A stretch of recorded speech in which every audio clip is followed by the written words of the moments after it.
ആത്മാവാം ദൈവമേ വരണേ, എന്റെ ഉള്ളിൽ വസിക്കാൻ വരണേ. ആത്മാവാം ദൈവമേ വരണേ, എന്റെ ഉള്ളിൽ വസിക്കാൻ വരണേ. ദാഹിച്ചു നിന്നെ ഞാൻ തേടുന്നു, സ്വർഗം തുറന്നിറങ്ങി നീ വരണേ. ദാഹിച്ചു നിന്നെ ഞാൻ തേടുന്നു, സ്വർഗം തുറന്നിറങ്ങി നീ വരണേ. ആത്മാവാം ദൈവമേ വരണേ, എന്റെ ഉള്ളിൽ വസിക്കാൻ വരണേ. വാഗ്ദാനം, ദൈവത്തിൻ്റെ വാഗ്ദാനം എങ്ങനെ പ്രാപിക്കാം? അഥവാ ദൈവവാഗ്ദാനം നമുക്കറിയാമല്ലോ. അതായത് എന്തുകൊണ്ടാണ് വാഗ്ദാനത്തെക്കുറിച്ച് പറയുന്നത്? നമുക്കുള്ള എല്ലാ ദാനങ്ങളും ഒരു മനുഷ്യൻ്റെ മെയിൻ്റെനൻസ്, ഭൗതികമായ അവൻ്റെ മെയിൻ്റെനൻസിന് ആവശ്യമായ എല്ലാ ദാനങ്ങളും സുവിശേഷം അതിനെ വാഗ്ദാനമെന്നാണ് പറയണത്. കാര്യം എന്താണ്? ദൈവത്തിൻ്റെ ദാനങ്ങൾ വാക്കിൻ്റെ ഉള്ളിലൂടെ നൽകുന്നതിനാണ് വാഗ്ദാനമെന്ന് പറയണത്. എല്ലാ വാക്കിൻ്റെ ഉള്ളിലും ദൈവത്തിൻ്റെ കറസ്പോണ്ടിങ് ആയിട്ടുള്ള ദാനങ്ങളുണ്ട്. ഉടമ്പടി എന്ന് പറയണത് അതൊരു പദ്ധതിയാണ്, പ്രാർത്ഥനയാണ്, പക്ഷെ ഒരു പ്രാർത്ഥന പദ്ധതിയാണ്. പദ്ധതിയുടെ ഉദ്ദേശം എന്താണ്? ഈ വാക്കിലുള്ള ദാനങ്ങളെ, എല്ലാ കാര്യങ്ങൾക്കും വേണ്ടിയുള്ള ദാനങ്ങൾ വാക്കിലുണ്ട്. ഈ വാക്കിലുള്ള ദാനങ്ങളെ വിശ്വസിച്ചും സ്നേഹിച്ചും പ്രത്യാശിച്ചും അതിനുവേണ്ടി കഷ്ടതകൾ സഹിച്ചും, അങ്ങനെ വ്യത്യസ്തമായ മാർഗങ്ങളാണ് ബൈബിളിലുള്ളത് വാഗ്ദാനങ്ങളെ പ്രാപിക്കാനുള്ള. അപ്പോൾ ചെറുതും വലുതുമായ വാഗ്ദാനങ്ങളുണ്ട്. ചെറിയ വാഗ്ദാനങ്ങൾക്കൊക്കെ വിശ്വാസം മതിയാവും. വിശ്വാസം ഇപ്പം നമ്മൾ ഗലാത്യർ 4-ാം അധ്യായത്തിലെ 3-ാം അധ്യായം, ഗലാത്യ ലേഖനം 3-ാം അധ്യായം 22-ാമത്തെ തിരുവചനം, 22-ാമത്തെ തിരുവചനം അല്ലേ? എന്നാൽ യേശുക്രിസ്തുവിലുള്ള വിശ്വാസം വഴി വിശ്വാസികൾ വാഗ്ദാനം പ്രാപിക്കേണ്ടതിന് എല്ലാവരും പാപത്തിന് അധീനരാണെന്ന് വിശുദ്ധ ഗ്രന്ഥം പ്രഖ്യാപിക്കുന്നു. അതായത് യേശുക്രിസ്തുവിൻ്റെ കാര്യം, പാപമെന്ന് പറയുന്ന വിഷയത്തിൽ നിന്ന് മനുഷ്യനെ രക്ഷിക്കാൻ ഈശോയുടെ ഒരു നാമമേ നൽകപ്പെട്ടിട്ടുള്ളൂ. അതുകൊണ്ട് ദൈവം ഈ പാപം എന്ന് പറയുന്ന വിഷയം എല്ലാവരെയും ബാധിക്കുന്നതാണ്. കാര്യം മനുഷ്യത്വത്തിനെതിരായി ചെയ്യുന്നതെല്ലാം പാപമാണ്. സിമ്പിളായിട്ട് പറഞ്ഞാൽ, ഇപ്പോൾ ദൈവം മനുഷ്യനെ സൃഷ്ടിച്ചില്ലേ, അപ്പോൾ അവൻ്റെ ആ മനുഷ്യത്വം എന്തുകൊണ്ട് ദൈവം ഉദ്ദേശിക്കുന്ന കുറച്ച് കാര്യങ്ങളുണ്ട്. മൃഗങ്ങളിൽ നിന്ന് ഉദ്ദേശിക്കുന്നതല്ല മനുഷ്യരിൽ നിന്ന് ഉദ്ദേശിക്കുന്നത്. അപ്പം മനുഷ്യത്വത്തിനെതിരായി ചെയ്യുന്ന എല്ലാ വിഷയങ്ങളും പാപമാണ്. അപ്പോൾ ഈ മനുഷ്യത്വം എന്ന് പറയുമ്പോൾ അവൻ്റെ സാംസ്കാരിക വളർച്ചയ്ക്ക് അനിവേക്ഷണമായി ഓരോരോ കാലങ്ങളിൽ മനുഷ്യത്വം വ്യത്യസ്തപ്പെട്ടിരിക്കും അല്ലേ? ഇക്കാലങ്ങളിലുള്ള മനുഷ്യത്വം എന്ന് പറയുന്നത് ശരിക്കും ഇത്രയും നാൾ മനുഷ്യരാശി ചരിത്രത്തിലൂടെ സഞ്ചരിച്ച് സാംസ്കാരികമായ ഒരു എന്താണ് റിഫൈനിങ്, നമ്മളെ ശുദ്ധീകരണം, സാംസ്കാരിക ശുദ്ധീകരണം നടന്നതിന് ശേഷം ഇക്കാലം കിട്ടുന്ന മനുഷ്യത്വമാണ്. അപ്പോൾ പണ്ട് പലതും ശരിയായിരുന്നത് എന്ന് ഇപ്പം ശരിയല്ല. പണ്ട് ശരിയായിരുന്നത് അത് ആ കാലങ്ങളിൽ അത് പ്രശ്നമല്ലായിരുന്നു. പക്ഷേ ഇപ്പം ശരിയല്ല. ഇപ്പോൾ ജെൻഡർ ഇക്വാലിറ്റി ഇപ്പം മനുഷ്യത്വത്തിൻ്റെ ഏറ്റവും വലിയ പരിഗണനാ വിഷയമാണ്. ജെൻഡർ ഈക്വാലിറ്റി എന്ന് വെച്ച് കഴിഞ്ഞാൽ പുരുഷനും സ്ത്രീക്കും തമ്മിലുള്ള തുല്യ അവകാശം. പണ്ട് 10,000 കൊല്ലം മുമ്പ് ഇത് അത്ര റെഫറൻസ് ഉള്ള പോയിൻ്റ് അല്ലായിരുന്നു. അപ്പോൾ പാപമെന്ന് പറയുന്നത് എന്താണ്? മനുഷ്യത്വത്തിനെതിരെ ഉണ്ടാകുന്ന കാര്യം. മനുഷ്യത്വത്തിൽ നിന്ന് ദൈവം പ്രതീക്ഷിക്കുന്നതിൽ നിന്ന് ഓരോരോ കാലങ്ങളിൽ റിഫൈൻ ചെയ്ത് വരുന്ന മനുഷ്യത്വങ്ങളിൽ നിന്ന് ദൈവം പ്രതീക്ഷിക്കുന്നത്, അതിനെ വ്യത്യസ്തമായ ദൈവിക ലക്ഷ്യങ്ങളെ അട്ടിമറിക്കുമ്പോഴാണ് ഒരു മിസ്സിങ് ദ മാർക്ക് വരണത്. ഇത് ഈ ഒരു സാഹചര്യത്തിന് മനുഷ്യന് ഇങ്ങനെ മനുഷ്യത്വത്തിന് വിരുദ്ധമായി ചെയ്യാൻ സാധ്യതയുള്ള വിഷയങ്ങളിലേക്ക് മനുഷ്യൻ ചാഞ്ഞു നിൽക്കുമ്പോൾ സംഭവിച്ചു പോകുന്ന ഇന്നബിലിറ്റീസ്, അതിൻ്റെ ഒരു കുറവുകൾ, ഇത് പരിഹരിക്കാൻ നിയമ സംവിധാനങ്ങൾക്ക് ഒരു പരിധിവരെ പറ്റത്തുള്ളൂ, അല്ലേ? അതിന് നമുക്ക് ജുഡീഷ്യറി ഉണ്ട്, അതുപോലെ തന്നെ എക്സിക്യൂട്ടീവ് പോലീസ് സംവിധാനങ്ങളുണ്ട്, അതുപോലെ തന്നെ ലെജിസ്ലേറ്റർ ഉണ്ട്. ഇതൊക്കെ ഉണ്ടെല്ലാം ഉണ്ടെങ്കിലെല്ലാം നമുക്കറിയാം ആ വിധി ശരിയായില്ല എന്നെന്തുകൊണ്ടാണ് ചെറിയ പറഞ്ഞത്? ആ വിധി ശരിയായില്ല എന്ന് പറഞ്ഞാൽ എന്തുകൊണ്ടാണ്? അതിനകത്ത് എന്തോ ഒരു നീതിയുടെ ഒരു കുറവുണ്ടെന്ന് പൊതുജനങ്ങൾക്ക് തോന്നുമ്പോഴാണ്. അപ്പോൾ ഒരിക്കലും ഈ മനുഷ്യരാശിയെ സംതൃപ്തിപ്പെടുത്തിക്കൊണ്ട് എല്ലാ കോടതികൾക്കും എല്ലാ കാലത്തും വിധി പ്രഖ്യാപിക്കാൻ പറ്റുന്നില്ല. അതിനുള്ള പരാധീനതയും പരിമിതികളും അവിടെയും ഒരു മനുഷ്യനാണ് പ്രവർത്തിക്കുന്നത്, അതുണ്ടാവും. അപ്പം അതുകൊണ്ട് ഇതൊക്കെ പരിഹരിക്കാൻ പറ്റുന്ന എവിടെയാണ്? ഈശോ പറഞ്ഞത് എന്താണ്? വിധിയെല്ലാം മനുഷ്യപുത്രന് വിട്ടേക്കാൻ പറയും. കാരണം ലോകത്തിലെ കോടതിയിലുണ്ടെങ്കിലും ശരി, അത് ചിലപ്പോൾ പാളിപ്പോകാനൊക്കെ സാധ്യതയുണ്ട്. കാര്യങ്ങൾ മനസ്സിലാക്കാൻ വേണ്ടിയുള്ള എല്ലാ ഫാക്ട്സുകൾ കിട്ടാനുള്ള ഫാക്ട്സുകൾ ചിലപ്പോൾ ഒളിക്കപ്പെടും, ചിലപ്പോൾ കൊടുക്കാൻ പറ്റാതെ വരും. അങ്ങനെ പല പ്രശ്നങ്ങളും ഉണ്ടാകുന്നുണ്ട്. ഈ വിധികൾക്കെല്ലാം ചില സമയത്ത് ഒരു മുടന്തനൊക്കെ കാണാം. ചില പെർഫെക്റ്റ് വിധികളായിരിക്കും. പക്ഷേ എന്തായാലും ശരി, ഒരു പക്ക ആൻസർ അല്ല ഇതൊന്നും. അപ്പം അതുകൊണ്ട് പാപവും മനുഷ്യന് സമ്പൂർണ്ണമായ പരിഹാരം അറിയാൻ കഴിയണത് ദൈവത്തിന് മാത്രമാണ്. അതുകൊണ്ടാണ് ഈശോ പറഞ്ഞത് വിധിയെല്ലാം മനുഷ്യപുത്രനെ വിട്ടേക്കാൻ പറയും. കാര്യം എന്താണ്? വിധിയാളനായി വരണത് മനുഷ്യപുത്രൻ. അക്കാലങ്ങളിലാണ് കള ഏതാണ് വിള ഏതാണെന്നൊക്കെ പറയണത്. കള ഏതാണ് വിള ഏതാണെന്നൊക്കെ പറയണത്. അപ്പോൾ ഇതുകൊണ്ട് ഇങ്ങനെ ഒരു വിഷയമുള്ളതുകൊണ്ട് ക്രിസ്തുവിനെ മസ്റ്റ് ആക്കുന്നത് എന്താണ്? പാപമാണ്, പാപ സാഹചര്യങ്ങളാണ്. അഥവാ ക്രിസ്തുവിനെ മനുഷ്യത്വത്തിൻ്റെ ഒരു ഭാഗമായി മാറാനും ഒരു ഫ്രെയിം ഓഫ് റെഫറൻസ് നമുക്ക് ക്രിസ്തു, അതാണ് ഇന്ന് വരെ ഈശോ ചോദിച്ചൊരു ചോദ്യമുണ്ട്. അതായത് നിങ്ങൾ ആർക്ക് എന്നിൽ പാപം ആരോപിക്കാൻ കഴിയും? അത് എക്കാലത്തോടുമുള്ള ഒരു വെല്ലുവിളിയാണ്. കാര്യം അത്രയും തീർപ്പോടുകൂടി പറയാൻ ലോകത്തിലുള്ള ഒരു മതസ്ഥാപകനെയും പറ്റത്തില്ല. കാര്യം ഈ മനുഷ്യന്മാരെ സൃഷ്ടിക്കപ്പെടുന്ന ആധ്യാത്മിക ബിംബങ്ങൾക്ക് പലപ്പോഴും അക്കാലങ്ങളിലുണ്ടാകുന്ന പ്രിമിറ്റീവായിട്ടുള്ള മനുഷ്യത്വമാണ് പലപ്പോഴും പ്രകടിപ്പിക്കാൻ പറ്റുന്നത്. അതുകൊണ്ട് തന്നെ കാലം സഞ്ചരിച്ച് കഴിയുമ്പോൾ അങ്ങനെയുള്ള മൂല്യങ്ങൾ അവർ മുന്നോട്ട് വെച്ച മൂല്യങ്ങൾ ചിലപ്പോൾ കാലഹരണപ്പെട്ടു പോകും. ക്രിസ്തു അപ്പോഴും കാലഹരണപ്പെട്ടു പോകാതെ ഇരിക്കാൻ കാരണം അതാണ് ക്രിസ്തു എന്നും നിലനിൽക്കുമെന്നല്ലേ പറയുന്നത്. യോഹന്നാന്റെ സുവിശേഷം 12:34. അപ്പോൾ ജനക്കൂട്ടം ഏറ്റു പറഞ്ഞ് അപ്പോൾ ജനക്കൂട്ടം അവനോട് ചോദിച്ചു ക്രിസ്തു എന്നേക്കും നിലനിൽക്കുന്നു എന്നാണല്ലോ നിയമത്തിൽ ഞങ്ങൾ കേട്ടിട്ടുള്ളത്. ദൈവവചനത്തിൻ്റെ ഒരു നിലപാട് ക്രിസ്തു എന്ന് പറയുന്ന ആ അഭിഷേക ദൈവിക യാഥാർത്ഥ്യം, ദൈവസത്വം കാലത്തിൻ്റെ ഒപ്പം ഇങ്ങനെ നിലനിൽക്കും. അപ്പോൾ ക്രിസ്തുവിലാണ് എല്ലാം സംസ്കരിക്കപ്പെടുന്നത്, വിശുദ്ധീകരിക്കപ്പെടുന്നത്.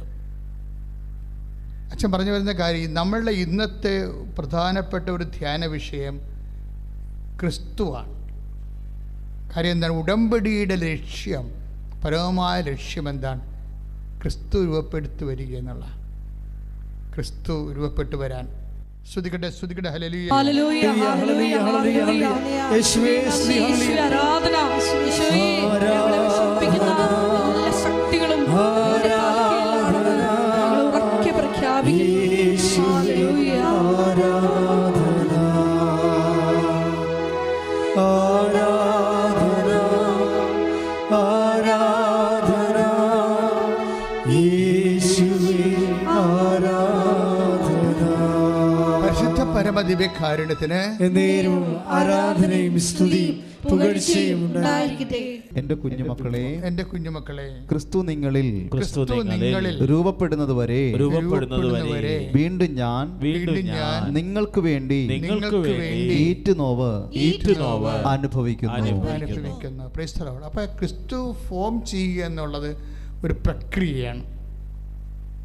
ക്രിസ്ത്യാനി എപ്പോഴും, പ്രത്യേകിച്ച് ഉടമ്പടി ധ്യാനത്തിലിരിക്കുന്നവരെ, നിങ്ങൾ ഹയർ സെക്കൻഡറി കഴിഞ്ഞ ആൾക്കാരാണ് ആധ്യാത്മികതയിൽ. കാരണം ഇന്ന് നമുക്ക് ലഭ്യമായിട്ടുള്ള ഏറ്റവും വലിയ പ്രാർത്ഥനാ പദ്ധതിയാണ് ഉടമ്പടി. ഉടമ്പടിയിലൂടെ ലക്ഷ്യം വെക്കുന്ന ഒന്നാമത്തെ നിയോഗം എന്താണ്? ക്രിസ്തു തന്നെയാണ്. കാര്യം ക്രിസ്തുവിനെ നമ്മൾ നേടിക്കഴിഞ്ഞാൽ അവൻ എല്ലാം, കാര്യം നമ്മൾ ആദ്യം അച്ഛൻ കഴിഞ്ഞ ദിവസങ്ങളൊക്കെ പറഞ്ഞില്ലേ, ക്രിസ്തു എല്ലാമാണെന്ന്. കാര്യം എന്താണ്? ഇപ്പോൾ കൊളോസ്യസിൻ്റെ 3:11 ഇടയ്ക്ക് നമ്മൾ പറയുന്ന ഉടമ്പടിയുടെ ബേസ്മെൻ്റാണത്. എന്താണ്? ക്രിസ്തു എല്ലാമാണ്. ഒന്ന് പ്രാർത്ഥിച്ചേ.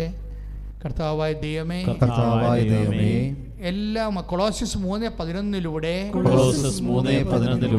ഞങ്ങൾ പ്രാർത്ഥിക്കുന്നു, ഞങ്ങൾക്ക് ആവശ്യമായതെല്ലാം അടങ്ങിയിരിക്കുന്ന ദൈവത്തിന്റെ രഹസ്യമായ യേശുക്രിസ്തുവിനെ ഉടമ്പടിയിലൂടെ അതിന്റെ പദ്ധതി പ്രാർത്ഥനയിലൂടെ ഞങ്ങൾ നേടിയെടുക്കുവാൻ പ്രത്യേക അഭിഷേകം നൽകണമേ. ഇപ്പൊ നമ്മൾ ഉടമ്പടിയിൽ ഒത്തിരിയേറെ വിഷയം വെച്ചിട്ടുണ്ടല്ലേ. ഇപ്പൊ ഉടമ്പടിയിൽ വെക്കാതെ തന്നെ ചില കാര്യങ്ങൾ, വെക്കാത്ത കാര്യങ്ങൾ അവർ പിന്നീട് ഉടമ്പടി ചെയ്യണത്. ഇപ്പം കഴിഞ്ഞ ദിവസങ്ങളിൽ ഒരു സഹോദരി ഇവിടെ വന്നായിരുന്നു. എനിക്ക് ആ സാക്ഷ്യം ഭയങ്കരമായിട്ട് ഇഷ്ടപ്പെട്ടായിരുന്നു. എന്താ പ്രശ്നം വെച്ചാൽ അവിടെ വിഷയം, അവർ ജസ്റ്റ് കൃപാസനം വിസിറ്റ് ചെയ്യാൻ വേണ്ടി വന്നതാണ്. വിസിറ്റ് ചെയ്യാൻ, അതായത് പോകുന്ന വഴിക്ക് ഇതിലെ പോകുമ്പോൾ അവർ ഇതിലൂടെ ഒന്ന് കയറിയതാണ്. എന്നിട്ട് ആൾക്കാരൊക്കെ ഇവിടെ പ്രാർത്ഥിക്കുന്നത് കേട്ട് കയറി അമ്മയുടെ മുമ്പിൽ വരുമ്പോഴേ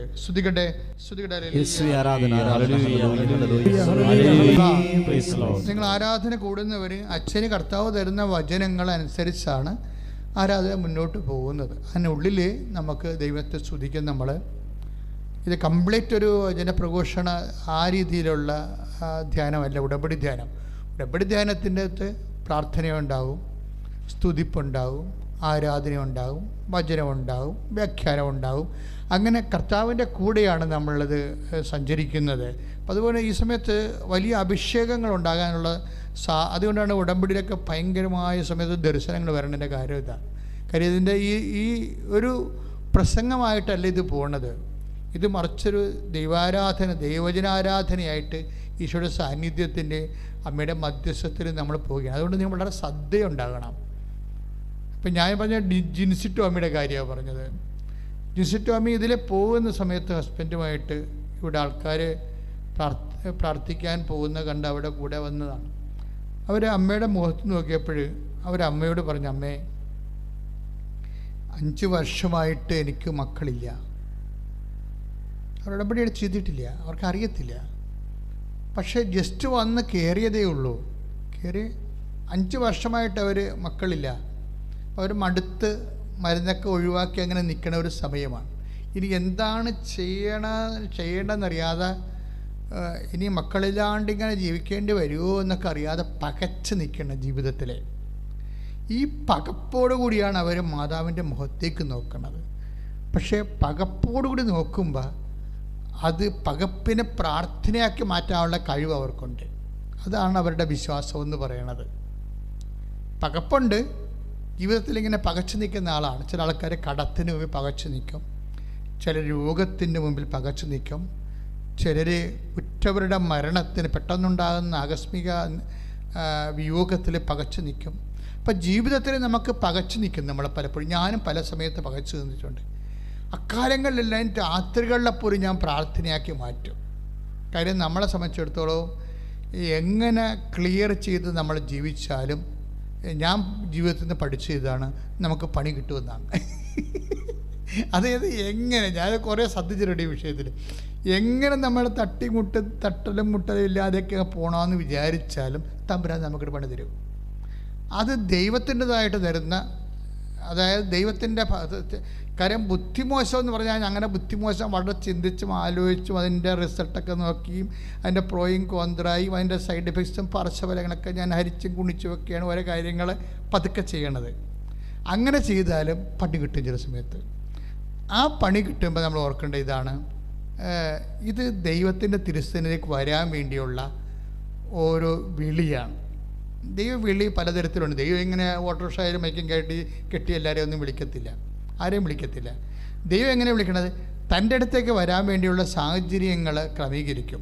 ചില പൊട്ടന്മാർ വരത്തില്ല, ചിലർ വരും, ചിലർ വന്നാൽ പോകത്തില്ല. ഇങ്ങനെയൊക്കെയാണ് ദൈവത്തിൻ്റെ ദിവസത്തിന് ആൾക്കാർ വ്യാപരിക്കണത്. ചിലർ എന്തെല്ലാം പ്രശ്നമുണ്ടെങ്കിലും വരത്തില്ല, വരാൻ തോന്നത്തില്ല. കാര്യം അവർക്ക് അങ്ങനെ ഒരു പ്രത്യാശയില്ല, അങ്ങനെ ഒരു വിശ്വാസമില്ല. ഇപ്പം ജെൻസി ടോമിയുടെ വിഷയം എന്താണ്?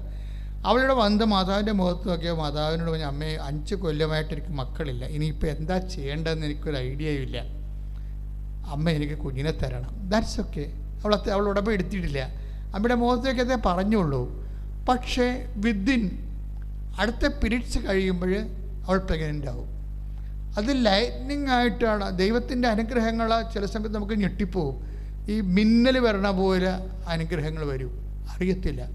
അപ്പോൾ അത് മനസ്സിലായി കഴിഞ്ഞപ്പോൾ അവൾ അടുത്ത കുഞ്ഞിൻ്റെ കാര്യം വന്നപ്പോൾ അവൾ ഉടമ്പടി ചെയ്തു. അടുത്ത ആ ഒരു കുഞ്ഞിനെ പ്രസവിച്ച്, അമ്മ കൊടുത്ത കുഞ്ഞിനെ പ്രസവിച്ച് കഴിഞ്ഞിട്ട് അവൾ വീണ്ടും അപ്പോൾ പിന്നെ ഉടമ്പടി ചെയ്ത് വെച്ചും.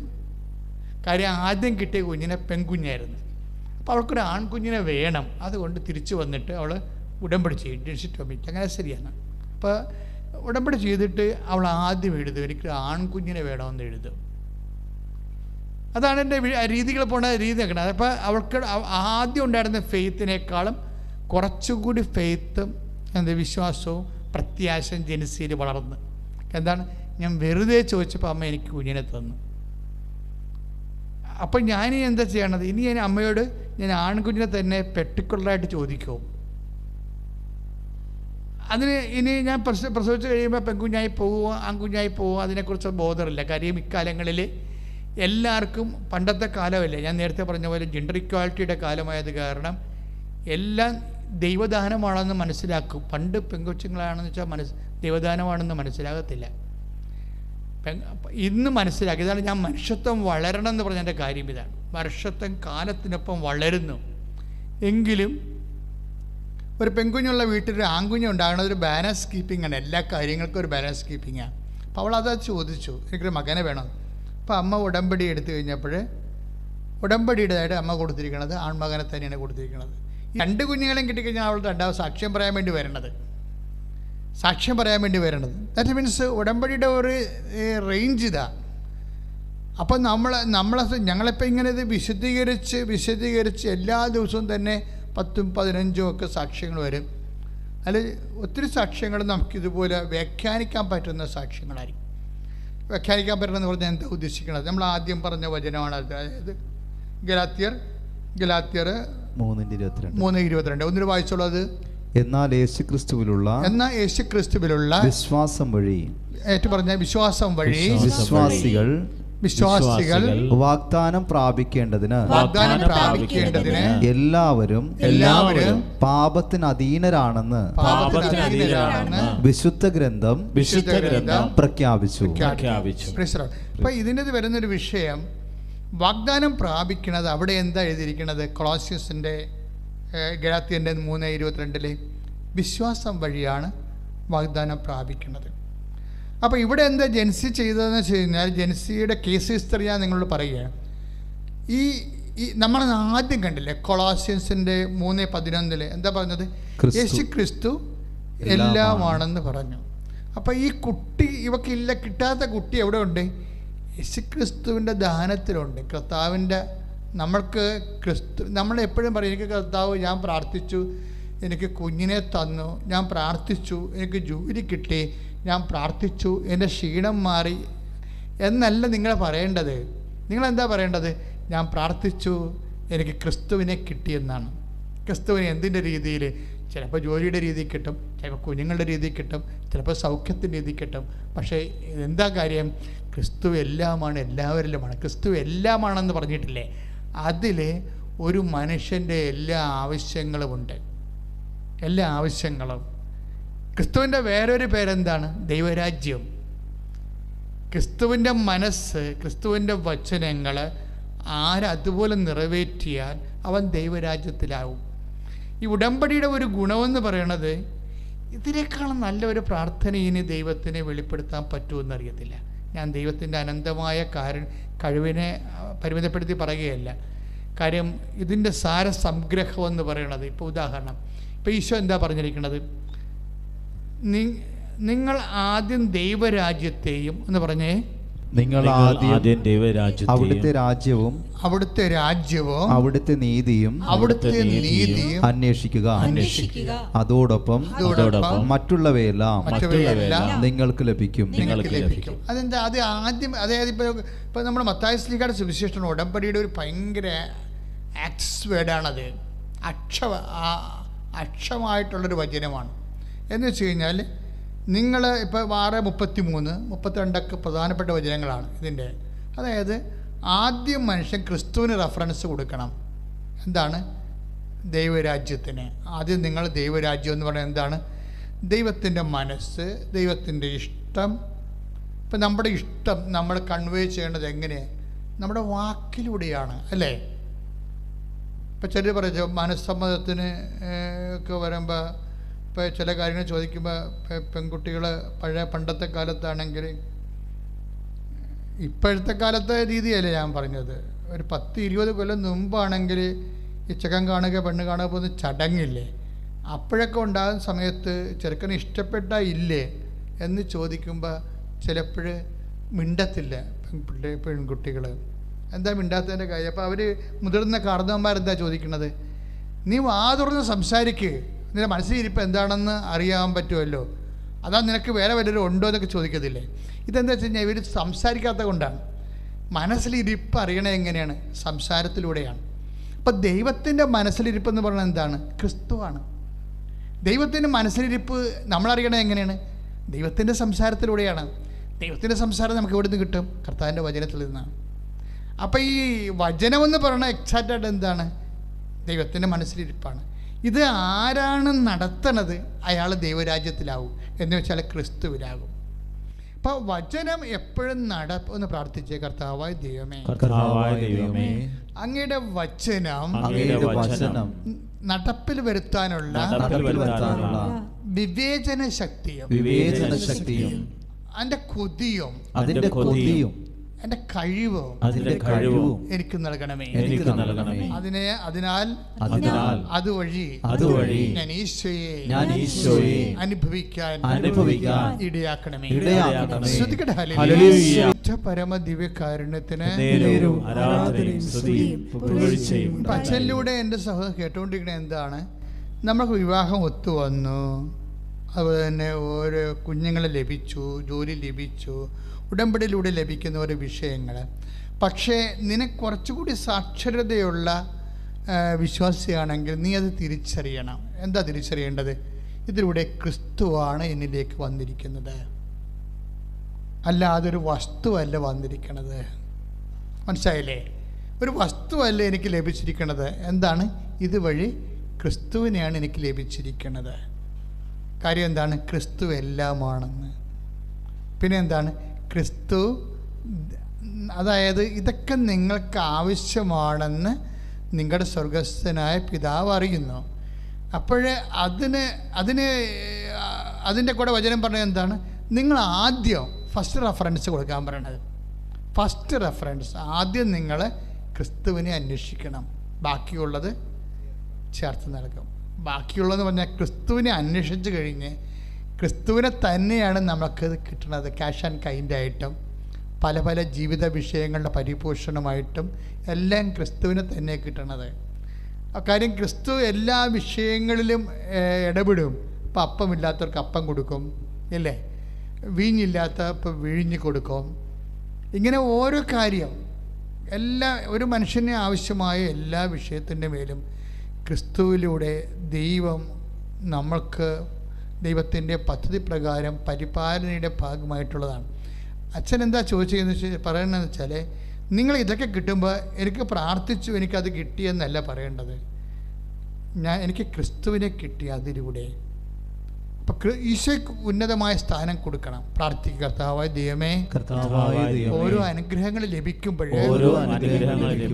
കർത്താവിന്റെ വചനം ഞാൻ പാലിച്ചുകൊണ്ട് ഉടമ്പടി ചെയ്തതിന്റെ പ്രകാരം അവൻ പറയണത് പോലെ ചെയ്യുമ്പോൾ അതനുസരിച്ച് എനിക്ക് അനുഗ്രഹങ്ങളെ ലഭിക്കുമ്പോൾ ഏറ്റവും വലിയ അനുഗ്രഹം ക്രിസ്തുവാണെന്ന് ആ അനുഗ്രഹത്തിലൂടെ എനിക്ക് ലഭ്യമാകുന്ന അനുഗ്രഹത്തിലൂടെ എനിക്ക് ക്രിസ്തുവിനെ തന്നെയാണ് ലഭിക്കണമെന്നുള്ള വലിയ വിവേചനത്താൽ എന്നെ അഭിഷേകം ചെയ്യണം. ശുദ്ധ പരമ ദിവ്യകാരുണ്യത്തിന് പ്രിയപ്പെട്ടവരെ, നമ്മൾ ഇപ്പോഴേ ധ്യാനം സഞ്ചരിച്ചുകൊണ്ടിരിക്കുന്നതിൻ്റെ വഴിയെന്ന് പറയുന്നത് വാഗ്ദാനം പ്രാപിക്കുന്നതിന് വേണ്ട ആവശ്യങ്ങൾ എന്തെല്ലാം ഉണ്ടെങ്കിൽ നമുക്ക് വാഗ്ദാനം പ്രാപിക്കാം. എന്തെല്ലാം നമ്മുടെ ഉണ്ടെങ്കിൽ. അപ്പോൾ നമ്മൾ ആദ്യം കണ്ടത് എന്താണ്? ഗലാത്യർ 4:3-22 എന്താ കണ്ടത്?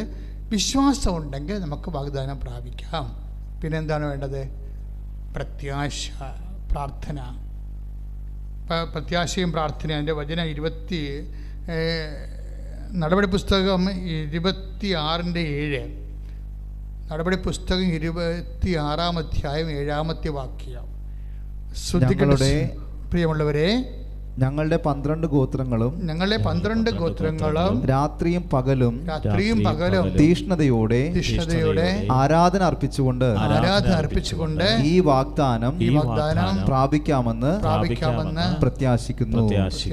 അപ്പൊ അതായത് ദൈവജനത്തിന് വാഗ്ദാനം പ്രാപിക്കാൻ കൊടുത്തിരിക്കുന്ന പ്രാപിക്കാൻ കൊടുത്തിരിക്കുന്ന രണ്ടാമത്തെ ഒരു വഴി എന്ന് പറഞ്ഞാൽ എന്താണ്? രാത്രിയും പകലും പ്രാർത്ഥിക്കുക. ഇപ്പോൾ ഉടമ്പടിയിൽ ഒത്തിരിയേറെ പ്രാർത്ഥനയുണ്ട് അല്ലേ?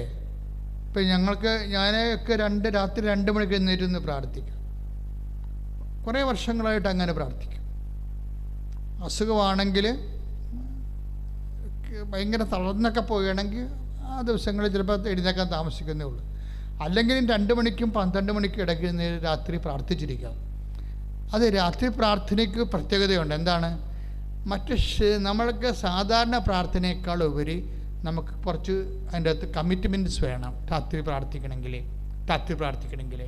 ഇപ്പോൾ ഞാനൊരു ജപമാല ചെല്ലത്തുള്ളൂ, ചിലപ്പോൾ 2 ജപമാല ചൊല്ലും. വെച്ചാൽ ഉറക്കം പോവുമല്ല. നമ്മൾ സ്വാഭാവികമായിട്ട് രാത്രി പ്രാർത്ഥിക്കുമ്പോൾ എഴുന്നേറ്റിട്ട് പിന്നെ പ്രാർത്ഥിക്കുകയാണെങ്കിൽ നമ്മുടെ മൈൻഡൊക്കെ വേറെ സെറ്റാവും. ആ ഉറക്കം പോയി കഴിഞ്ഞാൽ പിന്നെ അപ്പോൾ നമുക്ക് ഒരു പ്രാർത്ഥന കൂടി, ഒരു ജപമാല ചെല്ലാനുള്ള സമയം കൂടി കിട്ടും. ചിലപ്പോൾ 2 ജപമാല ചെല്ലും.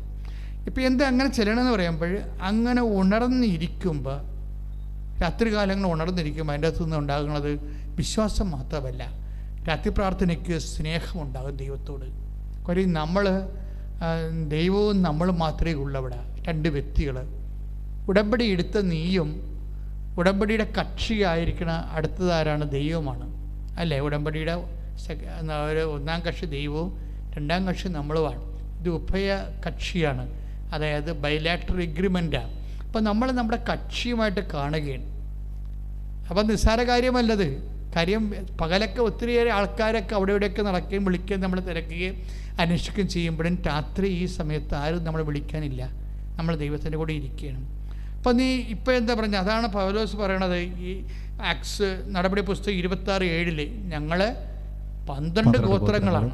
12 ഗോത്രങ്ങളും രാത്രിയും പകലും തീഷ്ണതയോടെ ആരാധന അർപ്പിച്ചുകൊണ്ട് ഈ വാഗ്ദാനം പ്രാപിക്കാമെന്ന് പ്രത്യാശിക്കുന്നു. അതാണ് വാഗ്ദാനം പ്രാപിക്കുന്നതിൻ്റെ ഒരു സംഭവം. ഇടതടവില്ലാതെ പ്രാർത്ഥിക്കുക. അപ്പം നിങ്ങൾ ഓർക്കും ഒരു പണിക്കും പോകാതിരുന്ന് പ്രാർത്ഥിക്കുക. അങ്ങനെയല്ല, മനസ്സിലൊരു ഓർമ്മയാണെല്ലാം അല്ലേ? മനുഷ്യന് വേണമെങ്കിൽ ഏത് സമയത്ത് വേണമെങ്കിലും ഓർക്കാം.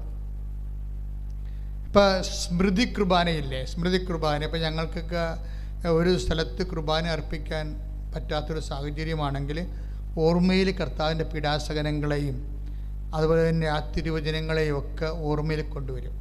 എനിക്ക് സാഹിത്യ അക്കാദമി പഠിക്കുന്ന കാലത്തേക്ക് അങ്ങനെയൊക്കെ സംഭവിച്ചിട്ടുണ്ട്. ഒരു 2 ദിവസങ്ങൾ എനിക്ക് ബലിയർപ്പിക്കാൻ പറ്റാത്തൊരു കണ്ടീഷൻ. അവിടെ കുർബാന അർപ്പിക്കാൻ പറ്റിയ യോഗ്യതയുള്ള സ്ഥലമല്ല. അങ്ങനെയുള്ള സ്ഥലങ്ങളൊക്കെ അപൂർവമല്ലേ.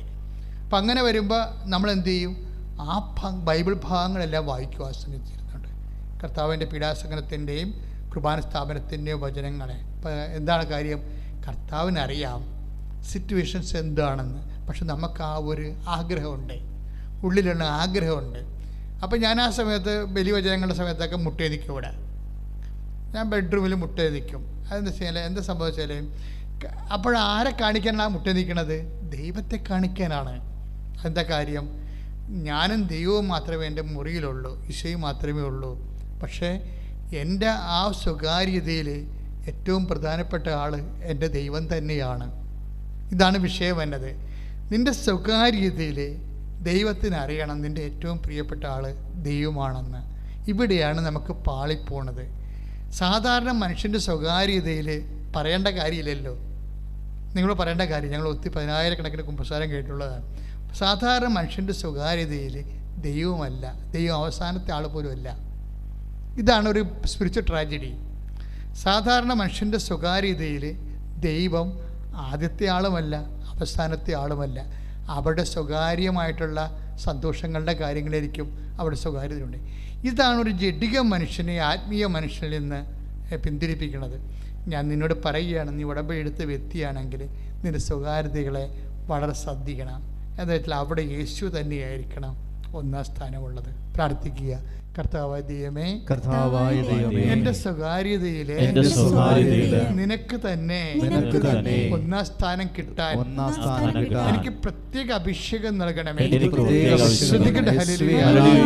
അപ്പോഴേ നടപടി പുസ്തകത്തിൻ്റെ 26:7 ഇവിടെ വാഗ്ദാനം പ്രാപിക്കാനുള്ള പ്രധാനപ്പെട്ട സംഭവം പ്രാർത്ഥനാ മൈൻഡാണ്. ഒരു വ്യക്തിയുടെ പ്രാർത്ഥനാ മൈൻഡ് പ്രാർത്ഥന വെച്ചാൽ ദൈവത്തെക്കുറിച്ചുള്ള ഓർമ്മകൾ. അത് പ്രധാനപ്പെട്ട സീരിയസ് ആയിട്ടുള്ള കാര്യമാണ്.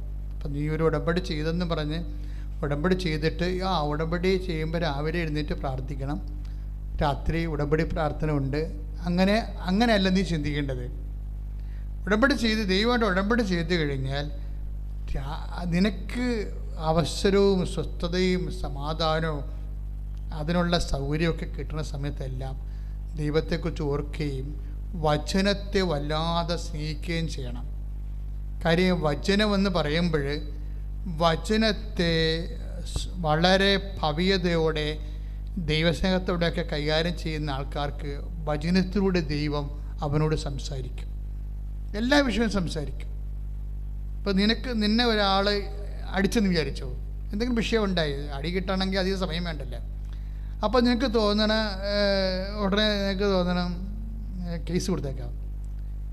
അപ്പോഴ് നിൻ്റെ മനസ്സിൽ പറയും കേസ് കൊടുക്കണോ, കർത്താവിന് എന്താ ഇത് കാര്യത്തിൽ ഉദ്ദേശിക്കണത് എന്ന് ചോദിക്കണ്ടേ, അറിയണ്ടേ. അതായത് നമ്മൾ ആധ്യാത്മിക മനുഷ്യർ, കർത്താവുമായിട്ട് ബന്ധമുള്ളവർ ഓരോ വിഷയത്തിനും ദൈവത്തെ അടിസ്ഥാനപ്പെടുത്തിയാണ് നമ്മൾ എപ്പോഴും ചിന്തിച്ചു പോകേണ്ടത്. ദൈവത്തെ അടിസ്ഥാനപ്പെടുത്തി, അങ്ങനെ ദൈവത്തിനെ അടിസ്ഥാനപ്പെടുത്തി ചിന്തിക്കാൻ തുടങ്ങി ദൈവം പറയണനുസരിച്ച് ചെയ്യത്തുള്ളെങ്കിൽ നീ കുറച്ച് കഴിയുമ്പോൾ ദൈവം തൻ്റെ വചനത്തിലൂടെ നിനക്ക് ക്ലൂ തരും നീ എന്താ മൂവ് ചെയ്യേണ്ടത്. പിന്നെ സ്വപ്നത്തിലൊക്കെ സംസാരിക്കും. കഴിഞ്ഞ ദിവസങ്ങളിൽ ഒരു സാക്ഷ്യം ഉണ്ടായിരുന്നു, നല്ല ഒരു സാക്ഷ്യമാണ്. അതായത് ആ ചേച്ചി ഉടമ്പടി ചെയ്തപ്പോഴേ അമ്മ തന്നെ പറഞ്ഞു, അതായത് അവരുടെ പേര് ബെൻസി അങ്കമാലി. അതായത് ബെൻസി അങ്കമാലി USA അവർക്ക് വിസ ജോലിക്ക് പോകുന്നൊരു വിഷയമാണ്. കാരണം കുറേ പ്രശ്നങ്ങൾ അവർക്ക് വന്ന് അപ്പോൾ അവരൊന്ന് ഉടമ്പടി ചെയ്തപ്പോഴേ അമ്മ സ്വപ്നത്തിൽ അവരോട് പറഞ്ഞ് 87 വർക്ക് അറേഞ്ച്മെൻ്റ് എന്ന് പറഞ്ഞു. നമ്മൾ ഞെട്ടിപ്പോകും വിഷയങ്ങൾ കേട്ട് കഴിഞ്ഞാൽ. 87,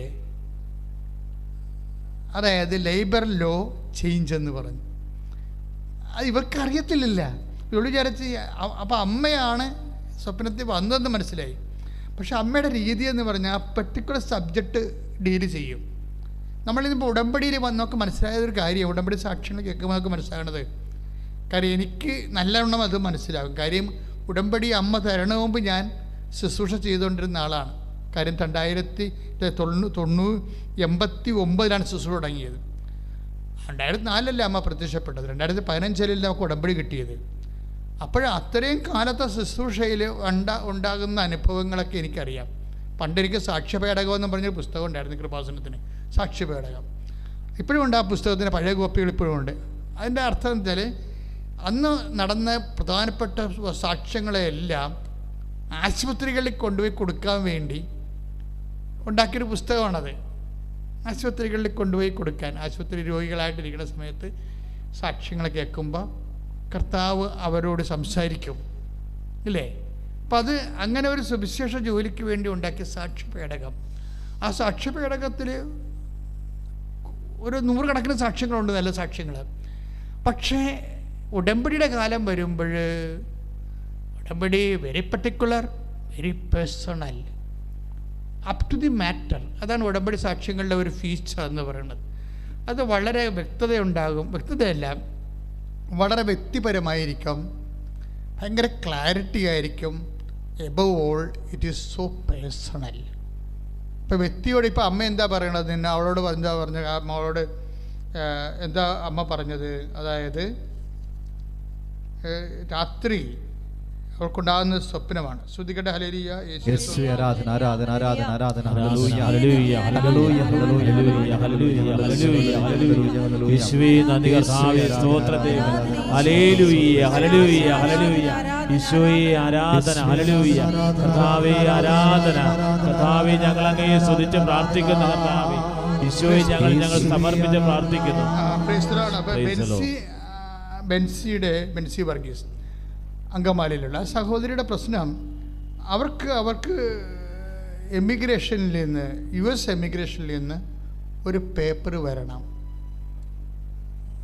പക്ഷേ അവരോട് ഇവരുടെ ഏജൻസി അല്ല, ഇവർ പോകേണ്ട സ്ഥലത്തുള്ളവർ ഈ പേപ്പർ വന്നാൽ മാത്രമേ പ്രൊസീഡിങ്സ് നടക്കത്തുള്ളൂ, വിസ പ്രൊസീഡിങ്സ് നടക്കത്തുള്ളൂ. പക്ഷേ അത് ഇവർ വിളിക്കാൻ പറയാനുണ്ട് അങ്ങോട്ട്.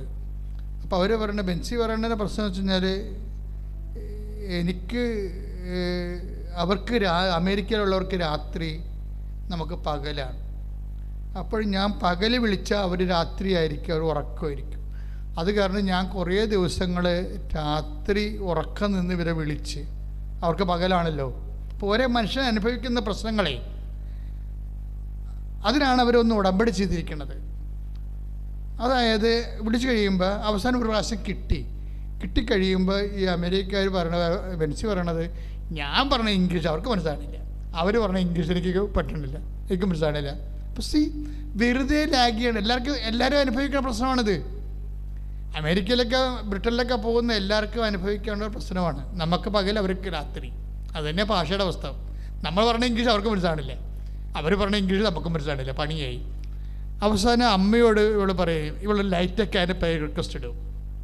കൃപാസനത്തിലെ ഏറ്റവും വലിയ പ്രാർത്ഥനകളൊന്നാണ് ലൈറ്റൊക്കെ അതിൻ്റെ പേര് റിക്വസ്റ്റ്. അതാണ് ആൾക്കാരെ ആദ്യമായിട്ടും അമ്മ ഹൈ പറയണത്. അവിടുന്ന് അക്കൗണ്ട്, അമ്മയുമായിട്ടൊരു മരീൻ അക്കൗണ്ടാണത്.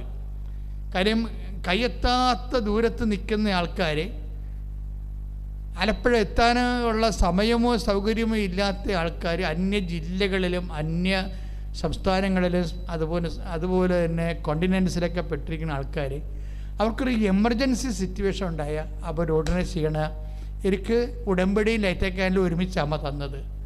എനിക്കറിയാതെ, എനിക്ക് ശരിക്കും പറഞ്ഞാൽ കമ്പ്യൂട്ടർ അറിയണ ആളല്ല ഞാൻ. പക്ഷേ കാര്യങ്ങളൊക്കെ മനസ്സിലാകും, കാര്യങ്ങൾ കൈകാര്യം ചെയ്യും. പക്ഷേ എനിക്കതിൻ്റെ ടെക്നിക്കൽ വശമോ എൻജിനീയറിംഗ് വശമോ ഒന്നും അറിയത്തില്ല. ഞാൻ ഈ സാധനം പഠിച്ചിട്ടില്ല. പക്ഷേ എനിക്ക് പഠിക്കണതിന് തന്നെ വളരെ ഇവിടെ ഉള്ള പ്രവർത്തകർ തന്നെ വളരെ എഡ്യൂക്കേറ്റഡാണ് ഇതിൻ്റെ അകത്ത് ഉള്ളവർ. അപ്പോൾ പിന്നെ ഞാൻ പിന്നെ അതിനുവേണ്ടി പഠിക്കേണ്ട ആവശ്യമില്ല, എനിക്കില്ല, ഇതുവരെ വന്നിട്ടുമില്ല. എല്ലാ വർക്കും ഓഫീസും ചെയ്തു തരുന്നുണ്ട്. അപ്പോൾ ഞാൻ പിന്നെ അതിന് ഇൻട്രസ്റ്റ് എടുത്തിട്ടില്ല. പക്ഷേ എന്താ പ്രശ്നം, എങ്കിലും ഞാനെനിക്ക് ഈ കമ്പ്യൂട്ടർ സെർച്ച് ചെയ്തുന്ന സമയത്ത് എനിക്ക് ലിങ്ക് കിട്ടിയിട്ട് എനിക്ക് മനസ്സിലായി ഇതെന്തോ പ്രാർത്ഥനയുടെ ലിങ്കാണ്. ഞാൻ ലിങ്ക് എടുത്തിട്ട് കമ്പ്യൂട്ടർ എഞ്ചിനീയർ എടുത്ത് പറഞ്ഞു, ഇത് എനിക്ക് ആൾക്കാരെ പ്രാർത്ഥിക്കുമ്പോൾ തിരികെ എത്തണം മാതാവിൻ്റെ മുമ്പിൽ. ആൾക്കാരെ പ്രാർത്ഥിക്കുമ്പോൾ അവരുടെ പേരൊരു തിരികെ എത്തണം ഇവിടെ, ആ പേരെഴുതി കാണിക്കണം. അതായത് ഞാൻ ഈ ഡിക്സൺ എന്ന് പറഞ്ഞ എൻ്റെ സഹോദരന്, അയാളാണ് അങ്ങനെയാണ് കമ്പ്യൂട്ടർ കാര്യം ചെയ്യേണ്ടത്, എഞ്ചിനീയറിംഗ് കാര്യം ചെയ്യണം. അദ്ദേഹത്തെ സർപ്പ് ഞാൻ ജോമാല ചെയ്യും. കാരണം മാതാവ് ഞാൻ ഉദ്ദേശിച്ച കാര്യം അയാൾക്ക് ഇത് പറഞ്ഞു കൊടുക്കണമെന്ന്, ഞാൻ ഉദ്ദേശിച്ച കാര്യം അയാൾക്ക് പറഞ്ഞു കൊടുക്കണമെന്ന് കാര്യം. അപ്പം അങ്ങനെയൊക്കെ അഭിഷേകം കിട്ടുമല്ലോ അതിൻ്റെ അകത്ത്. അപ്പം അങ്ങനെ പറഞ്ഞു. ഒരു ദിവസം കഴിഞ്ഞപ്പോൾ എന്നെ വിളിച്ച് പറഞ്ഞു, അച്ചായി നമുക്ക് ചെയ്യാമെന്ന് പറഞ്ഞു. അപ്പോൾ ഞാൻ എന്നിട്ട് ഈ ലൈറ്റ് ക്യാൻഡിൽ അടിക്കുമ്പോൾ അവരുടെ കാര്യങ്ങൾ പറയുമ്പോൾ അവരുടെ പേരും തിരിയുമായിട്ട് മാതാവിന് മുമ്പിൽ 10 മിനിറ്റ് കയറാം, 10 ദിവസം കത്തി നിൽക്കും. അപ്പോൾ ഞാനങ്ങനെ ഓർത്ത് ഇത് ചുമ്മാ ഒരു കമ്പ്യൂട്ടർ ടെക്നിക്കായിട്ട് ആൾക്കാർക്ക് തെറ്റിദ്ധരിക്കുമോ? ഞാൻ ഭയങ്കര ആവേശത്തിലാണ് അമ്മ എനിക്ക് അഭിഷേകം തന്നിട്ട് ഞാൻ പറയണത്. ഇത് ചുമ്മാ ഇങ്ങനെ കമ്പ്യൂട്ടറെ കുത്തി പേരിട്ട് കഴിഞ്ഞാൽ ഉടനെ തിരി തെളിയുമ്പോൾ ഉടനെ ദൈവം കേൾക്കുക എന്ന് ആരെങ്കിലും യുക്തിവാദം ചിന്തിച്ചാൽ എന്ത് ചെയ്യും? ഞാൻ ഈ വിഷയം അമ്മയോട് പറയാം, അമ്മേ ആൾക്കാർ തെറ്റിദ്ധരിക്കാൻ സാധ്യതയുണ്ട്. കാര്യം തിരി കത്തിക്കുമ്പോൾ ഇതൊരു കമ്പ്യൂട്ടർ കളി പോലെ വരുക, മൊത്തം കളിയാണല്ല. അങ്ങനെ വന്നു കഴിഞ്ഞാൽ നമ്മുടെ സത്യാവസ്ഥകളെ ചോദ്യം ചെയ്യപ്പെടും. അതെനിക്ക് സങ്കടമാണ്. അപ്പോൾ ഞാൻ അമ്മയോട് എന്ത് എൻ്റെ മനസ്സിലുണ്ടാകണം എല്ലാം ഞാൻ അതുപോലെ പറയും. നിങ്ങൾ എൻ്റെ ഈ പ്രസംഗം കേൾക്കുമ്പോൾ നിങ്ങളും ഇതുപോലെ ഈ ഫോർമാറ്റിലായിട്ട് പ്രയർ കമ്മ്യൂണിക്കേഷൻ കൊണ്ടുവരണം. കാര്യം നമ്മൾക്ക് എന്തായാലും അമ്മയോട് ഉള്ളതുപോലെ അങ്ങോട്ട് നമുക്കറിയാവുന്ന ഭാഷ കൺവേ ചെയ്യണം. അത് ഭയങ്കരമായ മറുപടി ഉണ്ടാകും. കാര്യം നമ്മുടെ ജീവിതം കറക്റ്റാണെന്നുണ്ടെങ്കിൽ ഇതൊക്കെ കൃത്യമായിട്ട് മറുപടി പറഞ്ഞുകൊണ്ടിരിക്കും ദൈവം. അപ്പോൾ എന്താ പ്രശ്നം വെച്ച് കഴിഞ്ഞാൽ ജീവിതം കറക്റ്റെന്ന് ഞാൻ പറയുന്നത് കാര്യം നമുക്കും തെറ്റിപ്പോകും, അതല്ല പ്രശ്നം. ബോധപൂർവം നമ്മളെ തെറ്റിലേക്ക് വീഴാത്ത ശ്രദ്ധ ഉണ്ടാക്കണം. മനുഷ്യന്മാരാണ് ചിലപ്പോൾ അറിഞ്ഞും അറിയാതെയൊക്കെ കുറേ തെറ്റുകളൊക്കെ ഉണ്ട്. അറിയാതെ തെറ്റുണ്ടായാൽ പോലും ശിക്ഷിക്കുമെന്ന് വചനം പറഞ്ഞിട്ടുണ്ട്. 19-ാം സങ്കീർത്തനത്തിൽ പറഞ്ഞിട്ടുണ്ട്, എൻ്റെ അറിയാത്ത തെറ്റുകൾ എന്നോട് ക്ഷമിക്കണമേ. അപ്പോൾ അറിയാത്ത തെറ്റുകളുണ്ട്. അറിയാത്ത തെറ്റുകൾ അറിയാത്ത കൊണ്ടല്ലേ എന്ന് പറഞ്ഞിട്ട് കാര്യമില്ല. കാര്യം ഈ മനുഷ്യത്വത്തിൻ്റെ ആ കോൺഷ്യസിൽ ദൈവം തെറ്റും ശരിയും എല്ലാം നേരത്തെ കൊടുത്തിട്ടുണ്ട്. അതിന് ജാതിയും മതവും ഒന്നുമില്ല. തെറ്റിനും ശരിക്കും എല്ലാ മനുഷ്യന്മാർക്കും അതല്ലേ മനസാക്ഷി തന്നെയാണ് അവിടെ നിയമം എന്നൊക്കെ സെൻറ്റ് പോൾ പറഞ്ഞത്. എന്താണ് നിയമം ലഭിച്ചിട്ടില്ലെങ്കിൽ വിജാതീയരായ അക്രൈസ്തവരായ സഹോദരങ്ങൾക്ക് അവരുടെ മനസാക്ഷി തന്നെയാണ് നിയമമെന്ന് പറയും. ക്രിസ്തുവിനെ കണ്ടെത്തുന്നവരെ ക്രിസ്തുവാണ് മനുഷ്യത്വത്തിന് എത്തിച്ചേരാവുന്ന ഏറ്റവും വലിയ റിവൈസ്ഡ് ആയിട്ടുള്ള ഏറ്റവും വലിയ ഫോം. അപ്പോൾ അതുകൊണ്ട് എൻ്റെ സഹോദരങ്ങളെ കൊളോക്കിയൽ കമ്മ്യൂണിക്കേഷൻസ് ഭയങ്കര പേഴ്സണൽ ബന്ധത്തിൻ്റെ ഭാഗമാണ്. അപ്പോൾ ഞാൻ അമ്മയോട് പറഞ്ഞു, അമ്മ ഇതൊക്കെ ടെക്നിക്ക് പ്രെയറായിട്ട് ആൾക്കാർക്ക് തോന്നും. കാര്യങ്ങൾ ശരിയാണ്, ഭയങ്കര അവിടെ അഭിഷേകം കിട്ടുന്നുണ്ട്. അപ്പോൾ അമ്മ എന്നോട് അന്ന് പറഞ്ഞത് എന്താണെന്ന് അറിയാമോ? അതായത് അമ്മേൻ്റെ മനസ്സിൽ തന്നിരിക്കുന്ന ചിന്തയെന്ന് പറയണത് ചിന്തയല്ല, ബോധ്യം. കാര്യം നമുക്ക് ചിന്തയായിട്ടല്ല വരണത്, എപ്പോഴും ബോധ്യമായിട്ടാണ് വരണത്. ദൈവത്തിൻ്റെ എല്ലാ കാര്യങ്ങളും ബോധ്യം, അങ്ങോട്ടും ഇങ്ങോട്ടും അതായിരിക്കുമോ ഇതായിരിക്കുമോ അങ്ങനെയൊക്കെ തോന്നിയതാണോ അല്ലാണോ അങ്ങനെ ഇങ്ങനെ അഴകുഴമ്പം പരിപാടിയൊന്നുമില്ല. നമുക്കുള്ള കൺവിക്ഷനാണ്, ഫേം കൺവിഷൻ. ദൈവമായിട്ടുള്ള ഇൻട്രാക്ഷനിൽ നമുക്ക് ലഭിക്കുന്നത് ഫേം കൺവിഷനാണ്. എന്നുവെച്ചാൽ കറ കളഞ്ഞ ബോധ്യം കിട്ടും. ഇപ്പം അമ്മ എന്നോട് പറഞ്ഞെന്താ പറയാമോ? എടാ അത് എന്ന് വെച്ചാൽ കൃപാസനത്തിൻ്റെ വർഷങ്ങളായിട്ടുള്ള പ്രാർത്ഥനകൾ അതാണ് ഇതിൻ്റെ ആസ്തി. അയ്യോ, അത് കേട്ടോടുകൂടിയാണ് ഞാൻ ഞെട്ടിപ്പോയി, സന്തോഷമായി. അതായത് കൃപാസനത്തിൽ നീ ബ്ലെസ്സിങ്സ്, നീ അഭിഷേകം മേടിച്ചതിന് ശേഷം ഇന്ന് വരെ ജനങ്ങളെ കൊണ്ട് പ്രാർത്ഥിപ്പിച്ചിരിക്കുന്നത്. അപ്പോൾ അഖണ്ഡ ജവമാലയല്ല ഇവിടെ നിന്നല്ലേ പറഞ്ഞത്. ഇപ്പോൾ അഖണ്ഡ ജവമാല ചെല്ലുന്ന ഒരു വ്യവസായൻ ഇവിടെ കൊണ്ടുവന്നിട്ട് വർഷങ്ങളോളം രാത്രിയും പകലും ജവമാല ഉണ്ടായിരുന്ന അത് കൃപാസനത്തിൻ്റെ ആധ്യാത്മിക ആസ്തിയാണ്. കടലോരത്ത് 10 കൊല്ലം കടലിൽ കൺവെൻഷൻ നടത്തി. കടലിൽ കൺവെൻഷൻ നടത്തുമ്പോൾ ഞാൻ കൊച്ചി തൊട്ട് 2 മാസം 60 ദിവസം പുന്നപ്പറ വരെ ഓരോ സന്ധ്യയ്ക്കും പോയിട്ട് കടപ്പുറത്തേക്ക് ഓരോ യോഗം വിളിച്ചിട്ട് മധ്യസ്ഥ പ്രാർത്ഥന നടത്തി അവിടെ പ്രസംഗിച്ച് അതെല്ലാം സുവിശേഷ പ്രകടനം 10 കൊല്ലം ചെയ്ത്. അതിൻ്റെ ഇടയ്ക്കാണ് ഈ 10,000 കണക്കിന് ആൾക്കാരുടെ കൺവെൻഷൻ.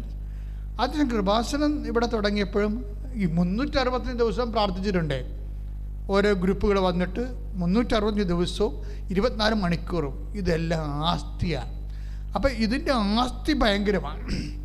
ഈ ആസ്തിയിലാണ് ലൈറ്റ് അക്കാൻ്റെ പേര് റിക്വസ്റ്റ് ഇടുന്നത്. ഇപ്പോൾ ആ ചേച്ചി എന്താ ചെയ്തിരിക്കുന്നത്, ബെൻസി എന്താ ചെയ്തിരിക്കുന്നത്, അവർ അമേരിക്കക്കാരോട് സംസാരിക്കണത് അവർക്ക് മനസ്സിലാണില്ല. രാത്രി ഉറക്കാൻ നിലക്ക് 2 മണിക്കൊക്കെയാണ് സംസാരിക്കുന്നത്. ഇവരോട് സംസാരിക്കാൻ വേണ്ടി അവരുടെ ഓഫീസ് അല്ലേ വർക്ക് ചെയ്യാൻ വേണ്ടി. അപ്പോൾ അവർ പറയണ ഇംഗ്ലീഷ് ഇവർക്ക് മനസ്സിലാണില്ല, ഇവർ പറഞ്ഞ ഇംഗ്ലീഷ് അവർക്ക് മനസ്സിലാണില്ല. അപ്പോഴേ കൺഫ്യൂഷൻ. ഇപ്പോൾ ഇവരെന്ത് ചെയ്ത് കൃപാസനം എത്തുന്നുമ്പോൾ അവർ ലൈറ്റ് അക്കാൻ്റെ റിക്വസ്റ്റ് ഇട്ട് ലൈറ്റെക് ആൻഡ് പേ റിക്വസ്റ്റ് ഇട്ടോടുകൂടി അമ്മേ എനിക്ക് എമിഗ്രേഷൻ ക്ലിയർ ആകുന്നില്ല, എനിക്ക് അവിടുന്ന് ഒരു കൺകറൻസി കിട്ടിയാൽ മാത്രമേ വിസ പ്രോസസ്സിങ് തുടങ്ങത്തുള്ളൂ എന്നാണ് ഇവർ പറയണത്. അപ്പോൾ അതുകൊണ്ട് നടക്കത്തില്ലെന്ന് പറഞ്ഞതാണ്. അപ്പോൾ ഇവർ ലൈറ്റെക് ആൻഡ് പേ റിക്വസ്റ്റ് ഇട്ടോടുകൂടി ഈ ബെൻസി വർഗീസിൻ്റെ രാത്രി അമ്മ അവർക്ക് സ്വപ്നത്തിൽ കണ്ടിട്ട് പറയും 87 വർക്ക് ലോ അറേഞ്ച്മെൻ്റ് എന്ന് പറയും. അയ്യോ, അത് അവരെ സാക്ഷ്യം കേൾക്കാൻ ഇന്നിട്ടിരിക്കുന്ന സാക്ഷ്യമാണത്. അതായത് 87 ദിവസം കഴിയുമ്പോൾ ഈ രാജ്യത്ത് വർക്ക് ലോ അറേഞ്ച് നിനക്ക് പറ്റുന്ന രീതി, നിന്നെക്കൂടി അക്കോമഡേറ്റ് ചെയ്യാൻ പറ്റുന്ന രീതിയിൽ അവിടെ തൊഴിൽ നിയമം മാറാൻ പോകുന്നതെന്ന്. അപ്പോൾ ഇതാണ് ഇതിൻ്റെ ഒരു രീതി എന്ന് പറയുന്നത്. നമുക്ക് ഞെട്ടിപ്പോകും നമ്മുടെ. അതായത് ഒരു വ്യക്തി ഏത് വിഷയത്തിലാണ് വേദന അനുഭവിക്കണത്, കൈയും കാലും എത്താത്ത രീതിയിൽ നടുക്കടലിൽ കിടക്കുന്നത്, ആ പർട്ടിക്കുലർ വിഷയത്തിൽ ദൈവം ഇടപെടും. പർട്ടിക്കുലർ രാജ്യത്തിൻ്റെ നിയമങ്ങളൊക്കെ അമ്മ ചേഞ്ച് ചെയ്യും. ഇത് പുതിയ കാര്യമല്ല. ഞങ്ങളിതിങ്ങനെ വലിയ അത്ഭുതമില്ലാതെ പറയണ കാര്യം, ഈ രാജ്യങ്ങളുടെ നിയമങ്ങൾ അമ്മ ചേഞ്ച് ചെയ്യണത് ഏതാണ്ട് 4ാമത്തെ സാക്ഷ്യമാണ് ഇവിടെ. ഒരു അത്യാവശ്യം വന്നു കഴിഞ്ഞാൽ നിന്നെ ഏത് അക്കൗണ്ടിലും അമ്മ നിലനിർത്തും.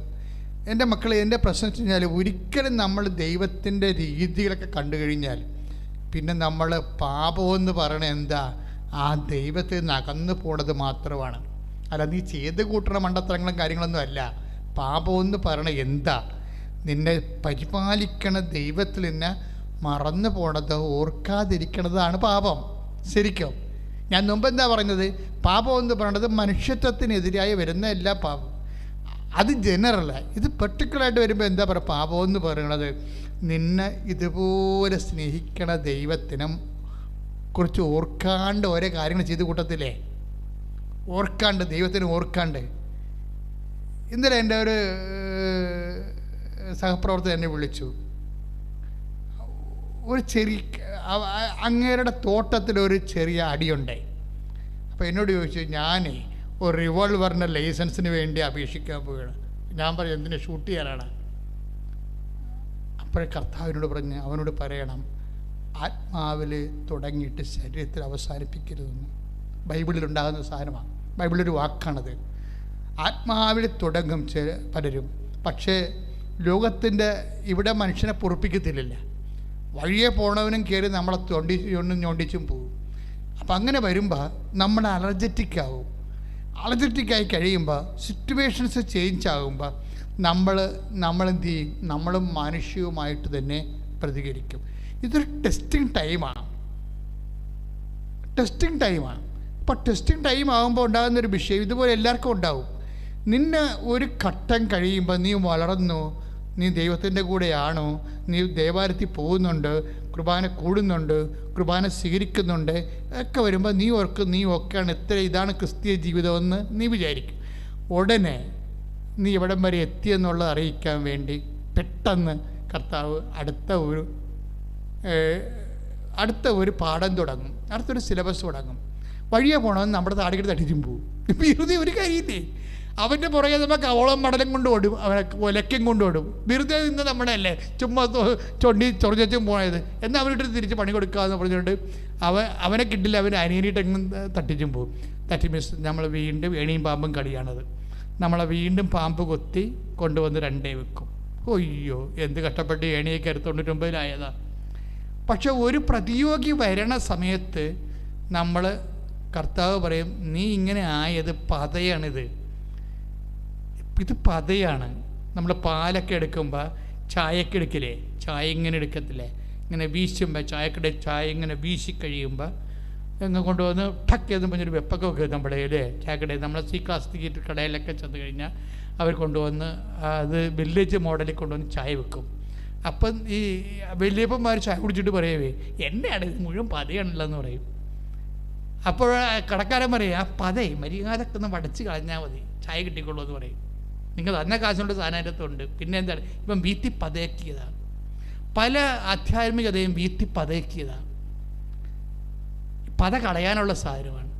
ഇപ്പം നിൻ്റെ ആധ്യാത്മികതയിൽ ഇതുപോലൊരു ഇഷ്യൂ വന്നു കഴിഞ്ഞാൽ അതിൻ്റെ അർത്ഥം പത കളയാൻ സമയമായി. നീ വിചാരിക്കണ ചായ വക്ക് വരെ ഉണ്ടെന്ന് പറയണത് മുക്കാലേ ഉള്ളു, കാൽ ഗ്ലാസ് പതയാണ്. അതാണ് സംഭവം.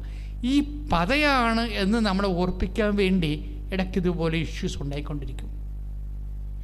നമ്മൾ ഉണ്ടാക്കണമെന്ന് നിർബന്ധമില്ല. കർത്താവ് ഈ ഇഷ്യൂ ഉണ്ടാക്കിക്കൊണ്ടിരിക്കും. ദൈവം തന്നെ ഉണ്ടായിക്കൊണ്ടിരിക്കും. എന്ന് വെച്ച് കഴിഞ്ഞാൽ ദൈവത്തോട് നമ്മളൊരു ഗുസ്തിക്ക മൽപ്പിടുത്തത്തിന് തയ്യാറാക്കണ രീതിയിൽ ദൈവം ചുമ്മാ തോണ്ടും. ചുമ്മാ അഴക് തോണ്ടും. യാക്കോബിനൊക്കെ തോണ്ടിയത് എങ്ങനെയല്ലേ?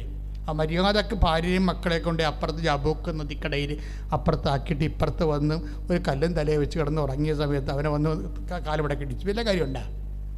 ഒരു കാര്യമില്ല. യാക്കോബിനെ പ്രകോപിപ്പിക്കേണ്ട ഒരു കാര്യമില്ല. വെറുതെ അവൻ്റെ ഉത്തരവാദിത്തമൊക്കെ നിറവേറ്റി യേശാവുമായിട്ടൊക്കെ ഒരു കോംപ്രമൈസൊക്കെ എത്തി. യേശാവില്ലേ അവരുടെ ചേട്ടനെ പരിചാലാവും പോകുന്നത്. അപ്പോൾ ഒരു കോംപ്രമൈസൊക്കെ എത്തിയാൻ വേണ്ടി മനസ്സിന് സമാധാനമൊക്കെ ഒരു പുതിയ ജീവിതം സ്വന്തം നാട്ടിൽ പോയി തുടങ്ങാൻ പോവുകയാണ്.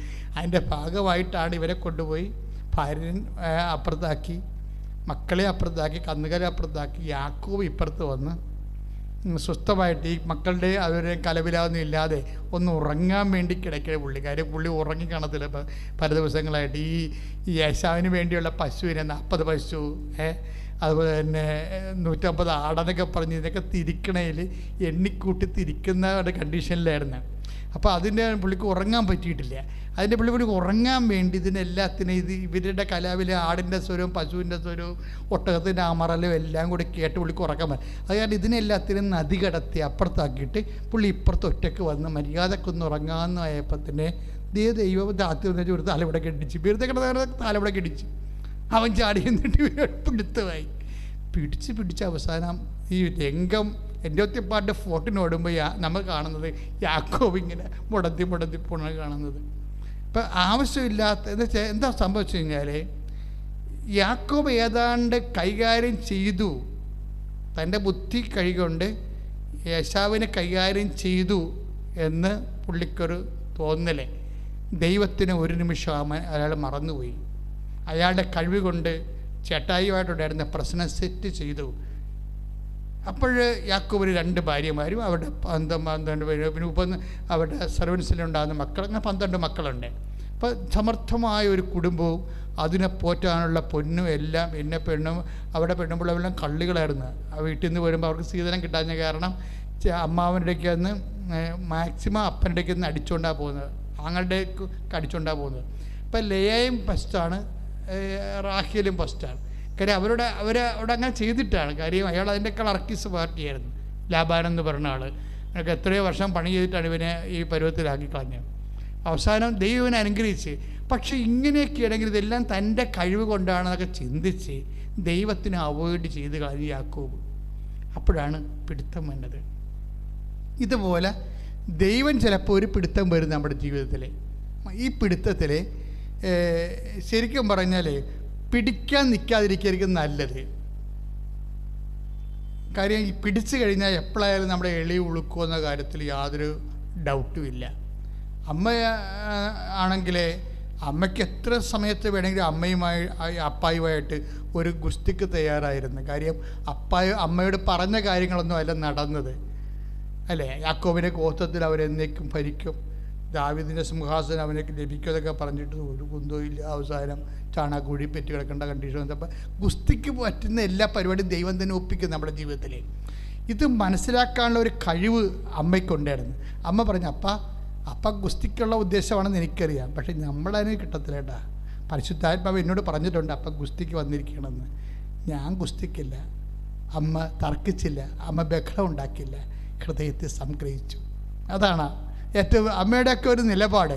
ആധ്യാത്മികമായി വളരണമെന്നുണ്ടെങ്കിൽ മിനിമം ഹോളി സ്പിരിറ്റ് വേണം. പരിശുദ്ധാത്മാവ് അമ്മയോട് പറഞ്ഞ, മേരി ഇത് പാഠത്തിലുള്ളതാണ്, സിലബസിലുള്ളതാണ്, അപ്പം ഗുസ്തിക്ക് വരുന്നതായിരിക്കണം, അതാണ് നിന്നെ കൊണ്ട് ചാണാക്കുഴി തട്ടിയത്, നീ മിണ്ടിപ്പോരെന്ന് പറഞ്ഞു.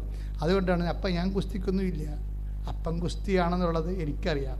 എന്താ കാര്യം വെച്ച് കഴിഞ്ഞാൽ അപ്പന് വളർത്തണം ആളെ. എന്താണ്? വിശ്വാസത്തെ വളർത്തണം, പ്രത്യാശയെ വളർത്തണം, ദൈവസ്നേഹത്തെ വളർത്തണം, സമർപ്പണത്തെ വളർത്തണം. ഇതെല്ലാം കൊണ്ട് മാക്സിമം പോയി കഴിഞ്ഞാൽ എന്താ വരാൻ പറ്റണത്? സമർപ്പണമല്ലേ. അത് ആദ്യമേ അമ്മങ്ങോട്ട് പറയും, അപ്പം ഒരു പരിപാടിക്കുമില്ല, സമർപ്പണം. ഇതാ കർത്താവിൻ്റെ ദാസി. ഇത് യാക്കോബിനെ അതറിയാൻ പാലാഞ്ഞുകൊണ്ടാണ് മണ്ടൻ എളി ഉളുക്കേണ്ട കണ്ടീഷൻസ് വന്നത്.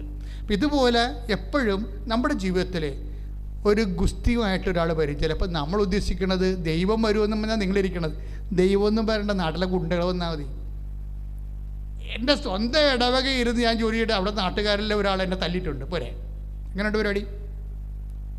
അപ്പോൾ ഈ കാര്യങ്ങളെല്ലാം ഞാൻ എന്താണെന്ന് ചെയ്തിരിക്കണത്, എൻ്റെ കർത്താവിൻ്റെ വചനം 3 പ്രാവശ്യം ഞാൻ അവനോട് പോയി ക്ഷമ ചോദിക്കും. അവനെ പ്രകോപിപ്പിച്ചതിലാണ്. വേറെ പ്രശ്നമൊന്നുമില്ല. കാര്യം അവൻ്റെ ഒരു കാര്യം നടത്താൻ എനിക്ക് പറ്റിയില്ല. കാര്യം എന്നെ പട്ടാളം പോലെ ആൾക്കാർ പല നാടുകളിൽ നിന്ന് വന്നിട്ടുണ്ട്. എന്നെ പിടിച്ചു വെച്ചുകൊണ്ടിരിക്കണം. അവിടെ കാര്യം നടക്കാൻ കൗൺസിലിംഗ് നടന്നുകൊണ്ടിരിക്കുകയാണ്. യവന് വെഞ്ചരിക്കണം, ഒരു വണ്ടി വെഞ്ചരിക്കണം, തക്കാളി വണ്ടി ഉന്തിക്കൊണ്ടുകൊണ്ട് പോകണം. അപ്പം ഞാനവിടെ പറഞ്ഞു, ചേട്ടാ ആ തക്കാളി വണ്ടിയല്ലേ ചേട്ടൻ ഉന്തിക്കൊണ്ട് വിൽക്കാനുള്ള സാധനമല്ലേ, അതുകൊണ്ട് ചേട്ടൻ ഇങ്ങോട്ട് കൊണ്ടുവന്നാൽ മതി, ഞാൻ വെഞ്ചരിച്ച് തരാം. അല്ല, അപ്പം വിറഞ്ഞിട്ട് അയാൾ എൻ്റെ താടികിട്ട് തട്ടി. പക്ഷെ ഞാനൊരു അക്ഷരമിണ്ടാതെ വിശ്വാസ പ്രകടനം ചെയ്ത് കൂടെ പോയി അയാളുടെ വണ്ടി വെഞ്ചരിച്ച് കൊടുത്ത്. എന്നിട്ട് ഞാൻ ആ മനുഷ്യനെ പ്രകോപിപ്പിച്ചതിൽ പല പ്രാവശ്യം 3 പ്രാവശ്യം ആ ഇടവകയിൽ നിന്ന് പോന്നിട്ട് ഞാൻ പോയി എൻ്റെ ജീവചരിത്രം തെതൂല അതെല്ലാം എഴുതിയിട്ടുണ്ട്, അയാളുടെ പേര് വരെ എഴുതിയിട്ടുണ്ട്, എന്താ സംഭവിച്ചതെന്ന്. പക്ഷെ ആ മനുഷ്യൻ 3ാമത്തെ പ്രാവശ്യം ഞാൻ ചെന്നിട്ടും ആ മനുഷ്യൻ എൻ്റെ ക്ഷമയോ അതൊന്നും അംഗീകരിച്ചില്ല. എന്നെ അയാൾ വേണമെങ്കിൽ ആ കൂട്ടത്തിൽ വെച്ച് എന്നെ ഒരു കൊച്ചാക്കണ പോലെ അങ്ങനെ അയാൾ പെരുമാറിയത്. ഞാനത് ആരോടും പറഞ്ഞില്ല, ഈശോയോട് മാത്രമേ പറഞ്ഞുള്ളൂ. പക്ഷേ ഈശോയുടെ പ്രശ്നം പിന്നീട് എനിക്ക് തോന്നിയത് പറയേണ്ട കാര്യമില്ലായിരുന്നെന്ന്. കാര്യം പുകച്ച് കളഞ്ഞ ആളില്ല. ഒറ്റ ആഴ്ച കൊണ്ട് ആ ചാപ്റ്റർ ക്ലോസ് കളഞ്ഞു. എന്നുവെച്ചാൽ ദൈവവചനം മാത്രം നീ വിശ്വസിച്ച് പോകുമ്പോൾ നീ ദൈവം ആരാണെന്നറിയും. കർത്താവിനറിയാം ഞാൻ വചനം വിട്ട് നിൽക്കത്തില്ല, വചനത്തിലാണ് കാര്യം ചെയ്തിരിക്കണം, മനുഷ്യമായിട്ടുള്ളതെന്ന്. പിന്നെ ഉടമസ്ഥൻ ആരാ? ദൈവമാണ്, ദൈവവചനത്തിൻ്റെ ഉടമസ്ഥൻ. അപ്പോൾ ഉടമസ്ഥൻ രംഗത്ത് വരും. ദൈവവചനം ജീവിക്കണ ഒരു രീതികളുണ്ട്. ഞാൻ നിങ്ങളോട് എന്തെങ്കിലും പറയുന്നുണ്ടെങ്കിൽ ഞാൻ എപ്പോഴും സംഭവങ്ങളും കഥകളും പറഞ്ഞില്ലെന്നേ ഉള്ളൂ. പക്ഷേ ഞാൻ പറയുന്ന ഓരോ കാര്യങ്ങൾക്കും അതിൻ്റെ പിന്നിലുള്ള ഒരു അനുഭവം ഉണ്ടാവും എവിടെയെങ്കിലും.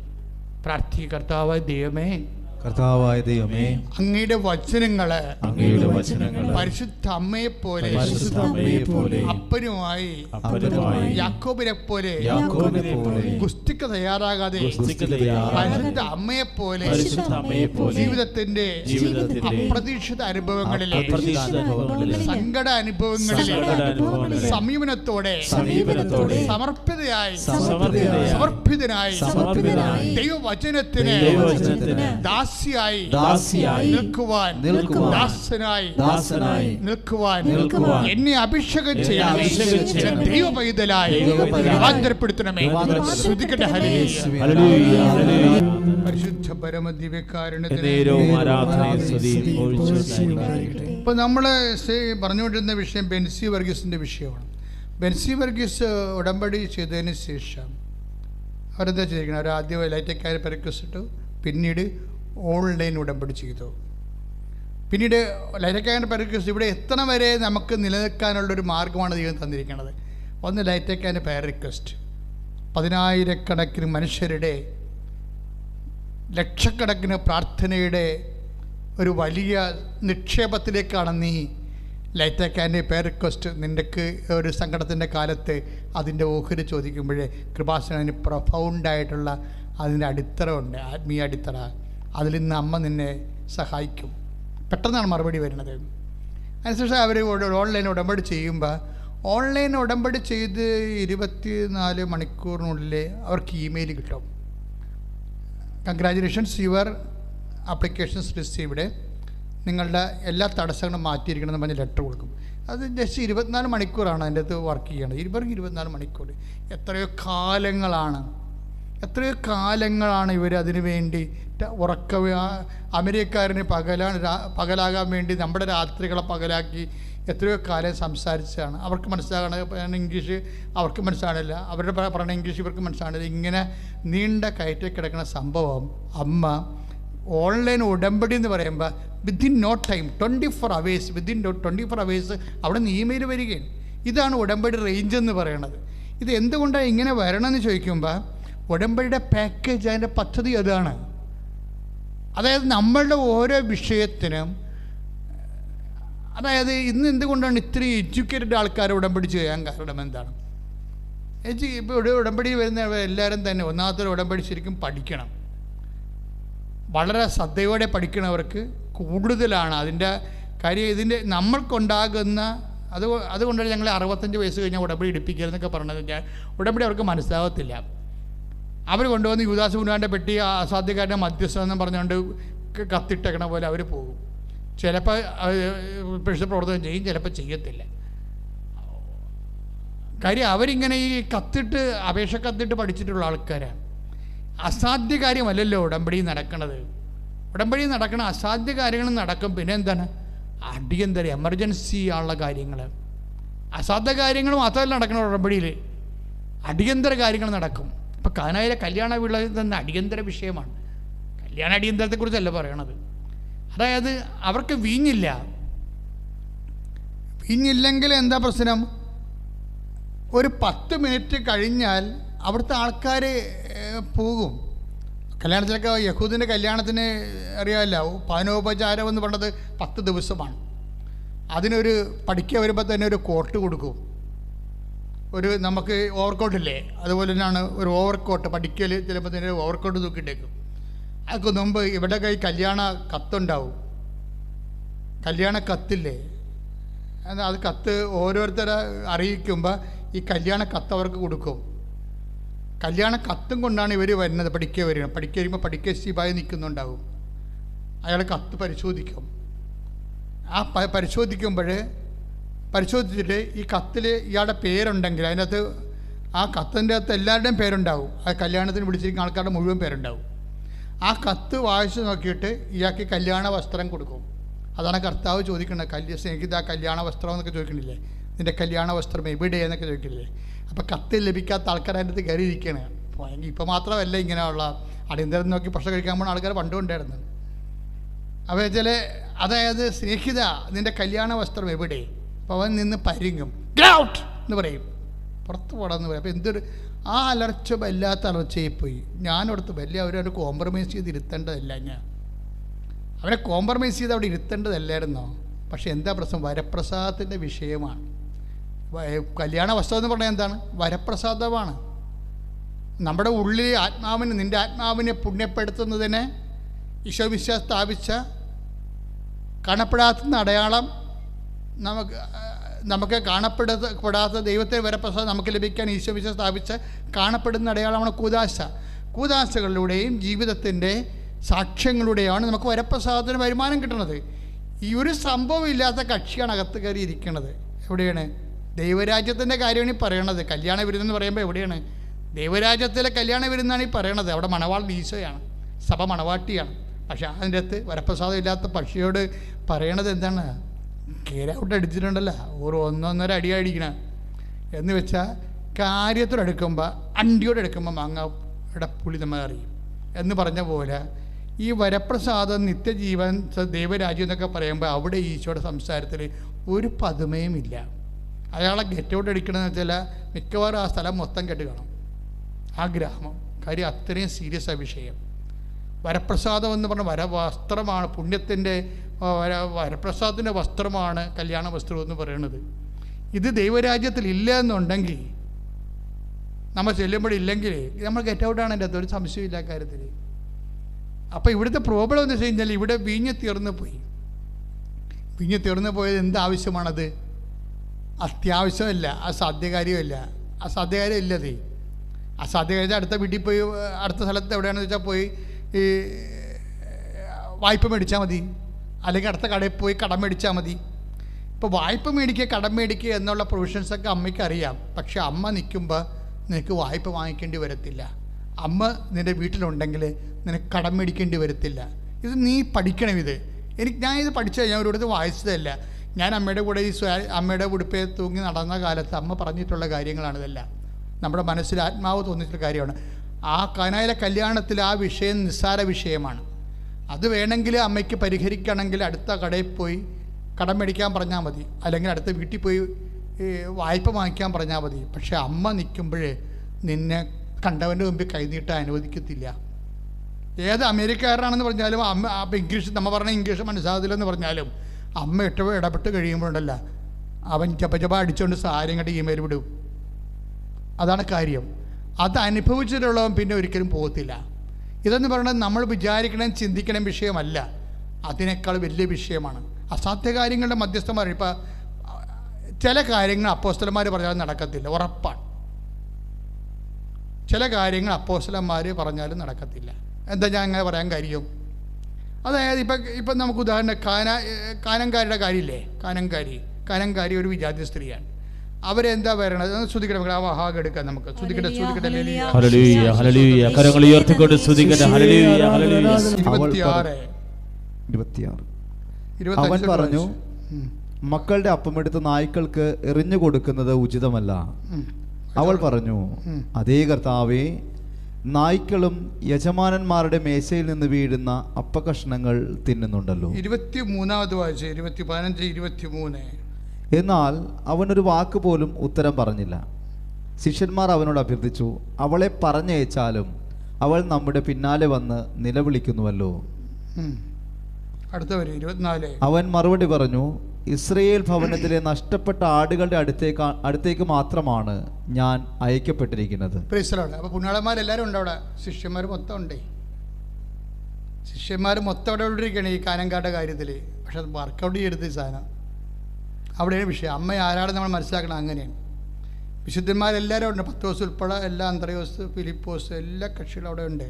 അതിൻ്റെ ശിഷ്യന്മാരെന്താ പറയണത്? ശിഷ്യന്മാർ അവനോട് പറഞ്ഞു, അവളെ പറഞ്ഞയച്ചാലും അവൾ നമ്മുടെ പിന്നാലെ വന്ന് നിലവിളിക്കുന്നല്ലോ. അപ്പം അതിന് മറുപടി അതിനേക്കാൾ കഷ്ടമാണ്. എന്താ പറഞ്ഞത്? അവൻ മറുപടി പറഞ്ഞു, ഇസ്രയേൽ ഭവനത്തിലെ നഷ്ടപ്പെട്ട ആടുകളുടെ അടുത്തേക്ക് മാത്രമാണ് ഞാൻ അയക്കപ്പെട്ടിരിക്കുന്നത്. അതാണ് പ്രശ്നം. പക്ഷെ അവിടെ അമ്മയാണ് നിന്നിരുന്നെങ്കിൽ അത്രയും വർത്തമാനം പറയത്തില്ല. അത്രയും വർത്തമാനം പറഞ്ഞാൽ പോലും കർത്താവ് അത് അമ്മയുടെ വാക്ക് മാനിച്ചുകൊണ്ട് ചെയ്തു കൊടുക്കും. കാര്യം അതാണ് വിഷയം. മരിയൻ മീഡിയേഷൻ്റെ ഒരു പ്രത്യേകത അതാണ്. മരിയൻ മീഡിയേഷൻ്റെ പ്രശ്നം എന്താ? അപ്പം നിങ്ങൾ ചോദിക്കും, പുണ്യാളന്മാരെ ഈശോ വിളിച്ചതല്ലേ? അപ്പോസ്തലന്മാരെ എല്ലാം ഈശോ വിളിച്ചതല്ലേ? പിന്നെ അവർക്ക് വാക്കിനെന്താ ഈശോ വില കൽപ്പിക്കാത്തത്? എന്താ പ്രശ്നം വെച്ചാൽ, അതായത് കപ്പാസിറ്റി, ക്ലെയിം ആൻഡ് കപ്പാസിറ്റിയുടെ വിഷയമാണിത്. അതാണ് വിഷയം. അതായത് നമ്മൾ ദൈവത്തിൻ്റെ മുമ്പ് നിൽക്കുമ്പോഴേ നമ്മുടെ വിശ്വാസത്തിൻ്റെ കപ്പാസിറ്റി പരിശോധിക്കണം. കാര്യം നമ്മുടെ കപ്പാസിറ്റി എന്ന് പറയുന്നത് നമ്മുടെ ക്ലെയിമാണ്. എന്താണ് ക്ലെയിം? ഇപ്പം നീ ദൈവദരിസ്ഥയിൽ നിൽക്കുന്ന, അപ്പോൾ നീ ദൈവദരിസ്ഥയിൽ നിൽക്കുമ്പോൾ ഇപ്പം നിൻ്റെ ഉദാഹരണത്തിന് നിൻ്റെ കപ്പാസിറ്റി എന്താണ്? നിൻ്റെ റേറ്റിംഗ് എന്താണ്?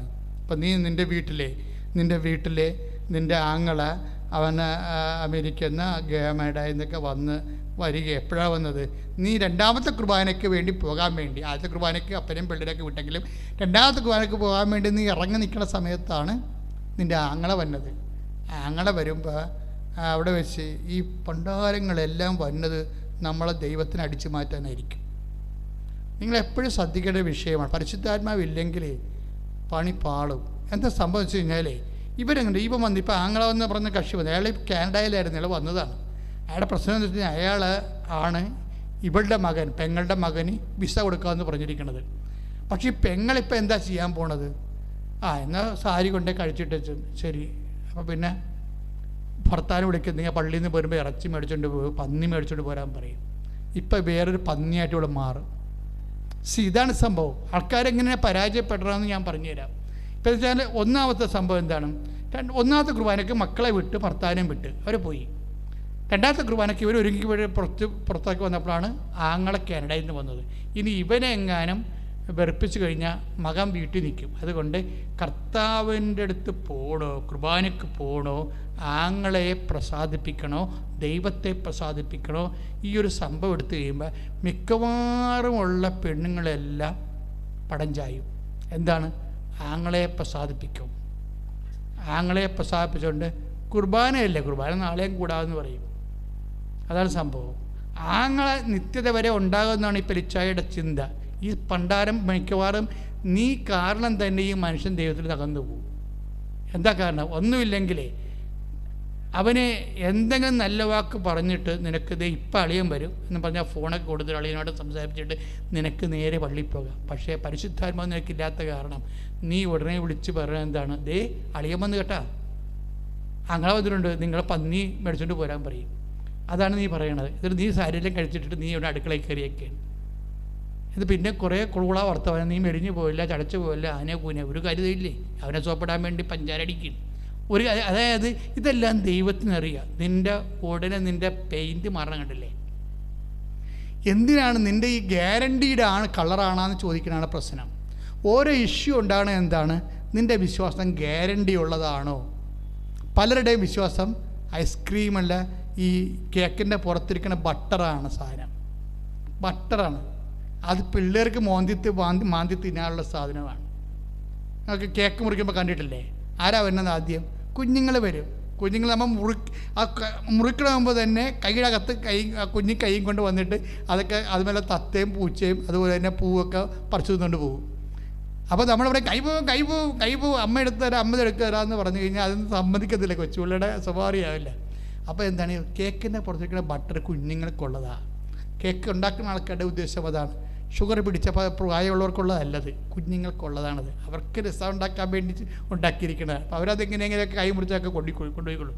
പക്ഷേ അതിൻ്റെ പ്രശ്നം എന്ന് വെച്ച് കഴിഞ്ഞാൽ ഇതുപോലെ ജീവിതത്തിൻ്റെ ബട്ടർ ഭാഗങ്ങൾ ഇതുപോലെ ഉണ്ടാക്കി വെച്ചിരിക്കുന്ന ഇതുപോലുള്ള ഭാഗങ്ങൾ, മധുരിപ്പിക്കുന്ന ഭാഗങ്ങൾ, ഇത് എന്തുമാത്രം ഉണ്ട് എന്നറിയാനും അത് നിന്നെ എപ്പോഴും ദൈവം ടെസ്റ്റ് ചെയ്തുകൊണ്ടിരിക്കും. എൻ്റെ മക്കളെ, ഇത് അത്ര നിസ്സാരമല്ല കേട്ടോ ക്രിസ്തീയ ജീവിതം എന്ന് പറയുമ്പോൾ. കാര്യം ഇതിൻ്റെ മോട്ടോ എന്ന് പറയുമ്പോൾ നമുക്ക് നിത്യതയല്ലേ. നിത്യതയായത് കാരണം നല്ല പേയ്മെൻറ്റ് കൊടുക്കേണ്ടി വരും. ഇപ്പം കർത്താവ് ഒരു വാക്ക് പറഞ്ഞില്ലേ, എന്താണ്? നിങ്ങൾ വിലക്ക് വാങ്ങപ്പെട്ടവരാണ്. ശ്രുതികട്ടെ hallelujah hallelujah hallelujah hallelujah hallelujah. 1 Corinthians 6:20. നിങ്ങൾ വിലയ്ക്ക് വാങ്ങപ്പെട്ടവരാണ്. നിങ്ങൾ വിലക്ക് വാങ്ങപ്പെട്ടവരാണ്. ആകയാൽ നിങ്ങളുടെ ശരീരത്തിൽ ദൈവത്തെ മഹത്വപ്പെടുത്തുവിൻ. ഇതാണ് പ്രോബ്ലം. അതായത് നമ്മളെ കർത്താവിൻ്റെ വിശുദ്ധമായ രക്തത്താൽ ദൈവം അവൻ്റെ ജീവൻ ചുരിഞ്ഞ് സഹനത്തിലൂടെ വിലക്ക് വാങ്ങിയതാണ്. അതുകൊണ്ട് നമ്മളെന്താ ചെയ്യേണ്ടത്? നമ്മളും ദൈവത്തെ വിലക്ക് വാങ്ങേണ്ടി വരും. അതാണ് പ്രശ്നം. സൗജന്യമല്ല. ഇപ്പം എന്തുകൊണ്ടാണ് ഈ ആങ്ങളെ ഈ സമയത്ത് തന്നെ വന്നത്? പേയ്മെൻറ്റ് സീറ്റാണത്. 1 കൊറിന്തോസ് 7:23. 1 Corinthians 7:23. നിങ്ങൾ വിലയ്ക്ക് വാങ്ങപ്പെട്ടവരാണ്. നിങ്ങൾ വിലക്ക് വാങ്ങപ്പെട്ടവരാണ്. നിങ്ങൾ മനുഷ്യരുടെ അടിമകളായി തീരരുത്. നിങ്ങൾ മനുഷ്യരുടെ അടിമകളായി തീരരുത്. 1 Corinthians 7:23. അതായത് നമ്മളെ ദൈവം അവിടുത്തെ വിശുദ്ധമായ രക്തത്താൽ വിലക്ക് വാങ്ങിയതാണ്. അതുകൊണ്ട് തന്നെ ദൈവത്തെ നമുക്ക് കിട്ടണതിന് പേയ്മെൻറ്റ് ചെയ്യണം. പേയ്മെൻറ്റ് എന്ന് പറഞ്ഞാൽ എന്താണ്? അതിൻ്റെ അകത്ത് വിശ്വാസമുണ്ട്, പ്രത്യാശയുണ്ട്, ദൈവസ്നേഹമുണ്ട്. ഇപ്പം ആങ്ങളെ വന്നപ്പോൾ ആങ്ങളയോടാണ് ആ സ്നേഹം. പള്ളിയിൽ പോണ അതാ ആങ്ങളുടെ കൂടെ നിന്ന് അവന് പ്രശ്നം കൊടുക്കണ ഒരു ചോദ്യമാണ്. അപ്പോൾ ഈ പെങ്ങളെന്താ സംഭവിച്ചിരിക്കുന്നത്? പെങ്ങൾ പള്ളി നാളെ പോകാൻ സെക്കൻഡ് ഓപ്ഷൻ വെച്ച് കർത്താവിന് സെക്കൻഡ് ഓപ്ഷൻ ആക്കിയിട്ട് ആങ്ങളയെ ഒന്നാമത്തെ ഓപ്ഷനാക്കിയെടുത്ത്. അതാണ് വിഷയം. ഒന്നാമത്തെ ഓപ്ഷനാക്കി. ഇതോടുകൂടി നിൻ്റെ കാര്യത്തിൽ തീരുമാനമായി. നിൻ്റെ കപ്പാസിറ്റി പോയി. We are talking about claim and capacity. ഉടമ്പടി കവനൻ്റ് എന്ന് പറയുന്നത് നമുക്ക് കപ്പാസിറ്റി ഉണ്ടാക്കുന്നതാണ്. ഈ കപ്പാസിറ്റി എങ്ങനെ? ഈ കപ്പാസിറ്റിയാണ് നമ്മുടെ ക്ലെയിമിൻ്റെ ആധാരം. അത് എപ്പോഴും ഉണ്ടാക്കണം. അത് നിങ്ങൾ ക്രിസ്തുവിൽ വളരാൻ ഉദ്ദേശിക്കുന്നുണ്ടെങ്കിൽ, വളരാൻ ഉദ്ദേശിക്കട്ട ഇല്ലാതെ ഈ കപ്പ കഞ്ഞി IELTS അതുപോലെ തന്നെയുള്ള ജോലി അതുപോലെ തന്നെയുള്ള വിടുവെപ്പൊക്കെ മാത്രമാണെങ്കിൽ സെമിത്തേരി വരെ മാത്രമേ ഈ സംഭവം വർക്കൗട്ട് ചെയ്യത്തുള്ളൂ. നിത്യതയാണ് ഉടമ്പടിയിലെ ആത്യന്തികമായ ലക്ഷ്യം. അങ്ങനെ വരുമ്പോൾ നമ്മളെപ്പോഴും ശ്രദ്ധിക്കേണ്ട ഒരു വിഷയം, അതായത് നമ്മുടെ കപ്പാസിറ്റി വർദ്ധിപ്പിക്കാൻ നോക്കണം. കപ്പാസിറ്റി എന്താണ്? അത് നമ്മൾ ദൈവവുമായിട്ടുള്ള, ഇപ്പോൾ നമ്മൾ വിലക്ക്, ഇപ്പോൾ 1 Corinthians 7:23 നിങ്ങൾ വിലയ്ക്ക് വാങ്ങപ്പെട്ടവരാണ്. അപ്പോൾ സ്വാഭാവികമായിട്ട് അറിയാമല്ലോ, ഞാൻ നിന്നെ വാങ്ങിയാണ് പേയ്മെൻറ്റ് കൊടുത്താണ്, എൻ്റെ ബ്ലഡ് കൊടുത്താണ് നിന്നെ വിലക്ക് വാങ്ങിയിരിക്കണത് എന്നാണ് ഈശോ പറയണത്. അപ്പം നമ്മളെ വിലക്ക് വാങ്ങുമ്പോൾ സ്വാഭാവികമായിട്ട് നമ്മുടെ ഈ ഭാഗത്ത് നമ്മളും അതിൻ്റെ പേയ്മെൻറ്റ് കൊടുക്കാൻ ബാധ്യസ്ഥരാണ്. പേയ്മെൻറ്റ് നമുക്ക് എങ്ങനെയെല്ലാം കൊടുക്കാൻ പറ്റും? ദൈവത്തിൻ്റെ അതാണ് നമ്മുടെ കപ്പാസിറ്റി എന്ന് പറയണത്. നമുക്ക് വിശ്വാസം നമ്മുടെ പേയ്മെൻറ്റാണ്. പ്രത്യാശ. ഇപ്പം അങ്ങനെ പറഞ്ഞു കേട്ടില്ലേ? ആരാണ്? ഞങ്ങൾ രാവിലെ നടപടി 26:7 എന്താണ്? ഞങ്ങൾ വാഗ്ദാനം പ്രാപിക്കാൻ വേണ്ടി ഞങ്ങൾ രാവും പകലും ആരാധനയെ ചെലവഴിച്ച്, പേയ്മെൻ്റാണത്, അത് പേയ്മെൻറ്റ് കൊടുക്കുകയാണ് അതിനെന്ത് വേണം? അവർക്ക് പ്രത്യാശ വേണം. രാവും പകലും ആരാധന ചെലവഴിക്കണമെങ്കിൽ വിശ്വാസം വേണം. പിന്നെന്ത് വേണം? കാര്യം എന്താ പറയുക? ഞങ്ങൾ രാവും വാഗ്ദാനം പ്രാപിക്കാൻ വേണ്ടി പറഞ്ഞത് രാത്രിയും പകലും തീഷ്ണതയോടെ ആരാധന അർപ്പിച്ചുകൊണ്ട് ഈ വാഗ്ദാനം പ്രാപിക്കാമെന്ന് പ്രത്യാശിക്കുന്നു. അപ്പം വാഗ്ദാനം പ്രാപിക്കാൻ വേണ്ടി അവരെന്താ ചെയ്തത്? യഹൂദ ജനത രാവും പകലും ആരാധന നടത്തി. അതിൻ്റെ അകത്ത് എന്തൊക്കെ ഉണ്ട്? വിശ്വാസമുണ്ട്, അല്ലേ? വിശ്വാസമുണ്ട്. പിന്നെ എന്താണ്? പ്രത്യാശ. പിന്നെ ദീർഘക്ഷമയുണ്ട്. ചില കാര്യങ്ങൾക്ക് ഇത്തിരി താമസിക്കും, ദീർഘക്ഷമ. അത് ഉടമ്പടിയിൽ ആ വിഷയം അധികം വരണില്ല. പക്ഷേ എങ്കിലും ഹെവി ഡ്യൂട്ടി ചില വിഷയങ്ങൾ, നിത്യത ആണ് നിയോഗമായിട്ട് വരുന്ന ചില വിഷയങ്ങളുണ്ട്. നിത്യത നിയോഗമായിട്ട് വരുന്ന വിഷയങ്ങൾ. ഇപ്പോൾ ഒരു ചേച്ചി എന്നോട് പറഞ്ഞു, ഞാൻ 14 കൊല്ലം എൻ്റെ അമ്മയെ അവിടെ കിടക്കയിൽ ശരീരം അഴുകാതെ അവരെ സംരക്ഷിച്ചു. എൻ്റെ അനിയത്തിയുടെ മനസ്സമ്മതത്തിന് പോലും ഞാൻ പോയിട്ടില്ല. 14 കൊല്ലം ഈ അമ്മ തളർന്നു പോയ ആളാണ്, പ്രഷർ ഇടിച്ച്. അവിടെ മുതുക് വ്രണപ്പെടാതിരിക്കാൻ വേണ്ടി, അഴുകാതിരിക്കാൻ വേണ്ടി ഈ മരുമകൾ സ്വന്തം മകളെക്കാൾ നല്ലവണ്ണം അവരെ നോക്കുകയാണ്. അതാണ് അവിടെ കപ്പാസിറ്റി. എന്താ കാര്യം? മാതാപിതാക്കന്മാരെ ബഹുമാനിക്കുന്നുള്ള വചനം കർത്താവിൻ്റെ സ്നേഹത്തെപ്പെടുത്തി തളർന്നുപോയ ആൾക്കാർ നമ്മൾ ചെന്നാൽ മാത്രമേ അവരൊന്നും മറിച്ചിടാനോ തിരിച്ചിടാനോ പറ്റത്തുള്ളൂ. അത് നമ്മൾ കർത്താവിൻ്റെ നാമത്തിൽ ചെയ്യുമ്പോൾ എന്നാ പറ്റണതാണത്? കർത്താവിന് തന്നെയാണ് ആ ശുശ്രൂഷ പോണത്. ഇതാണ് നമ്മുടെ കപ്പാസിറ്റി എന്ന് പറയുന്നത്. ഉടമ്പടി നിങ്ങളെ കപ്പാസിറ്റി വർദ്ധിപ്പിക്കും. ഞങ്ങൾ ഇവിടുന്ന് നിങ്ങളോട് പറയും, രോഗികളെ കാണുക, അവരെ കുളിപ്പിക്കുക, നിങ്ങൾ പ്രേക്ഷിത പ്രവർത്തനം നടത്തുമെന്ന് പറയുമ്പോൾ ഇനി അത് ചെയ്യണമില്ല ഇത് ചെയ്യണമില്ല എന്ന് പറഞ്ഞാൽ മോന്തയും കയറ്റി അളിഞ്ഞ മോന്തയുമായിട്ട് ചില പെരിച്ചാഴികൾ ഇവിടുന്ന് പോകുന്നുണ്ട്. അവരൊരു കൊങ്ങലത്ത് ഗുണം പിടിക്കത്തില്ല. എന്താ കാര്യം എന്ന് വെച്ച് കഴിഞ്ഞാൽ അവർ ദൈവത്തിന് വേണ്ടി വന്നതല്ല, അവരുടെ വയറ്റുപൂർണ്ണത്തിന് വേണ്ടി വന്ന് വെറുതെ കൃപാസനത്തിൻ്റെ സമയം കളയണതാണ്. അപ്പം അങ്ങനെ വരുമ്പോൾ എന്താ പ്രശ്നം എന്ന് വെച്ച് കഴിഞ്ഞാൽ ദൈവത്തിന് അവരെ കൊണ്ടൊരു പ്രയോജനമില്ല.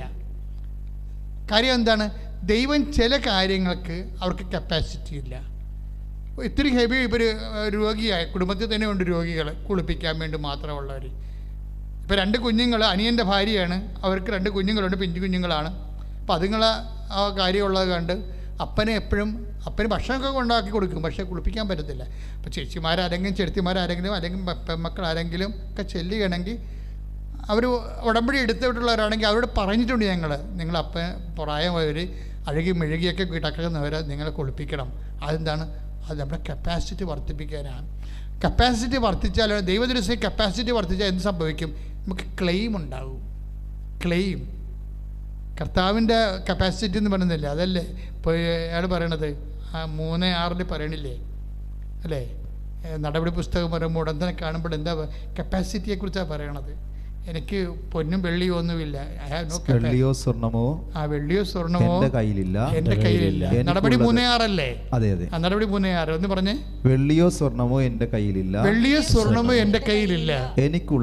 എനിക്കുള്ളത് ഞാൻ നിനക്ക് തരുന്നു. നസ്രായനായ യേശുക്രിസ്തുവിന്റെ നാമത്തിൽ എഴുന്നേറ്റ് നടക്കുക. അപ്പൊ തന്റെ കപ്പാസിറ്റിയാണ് 10 ദിവസം പറഞ്ഞത്.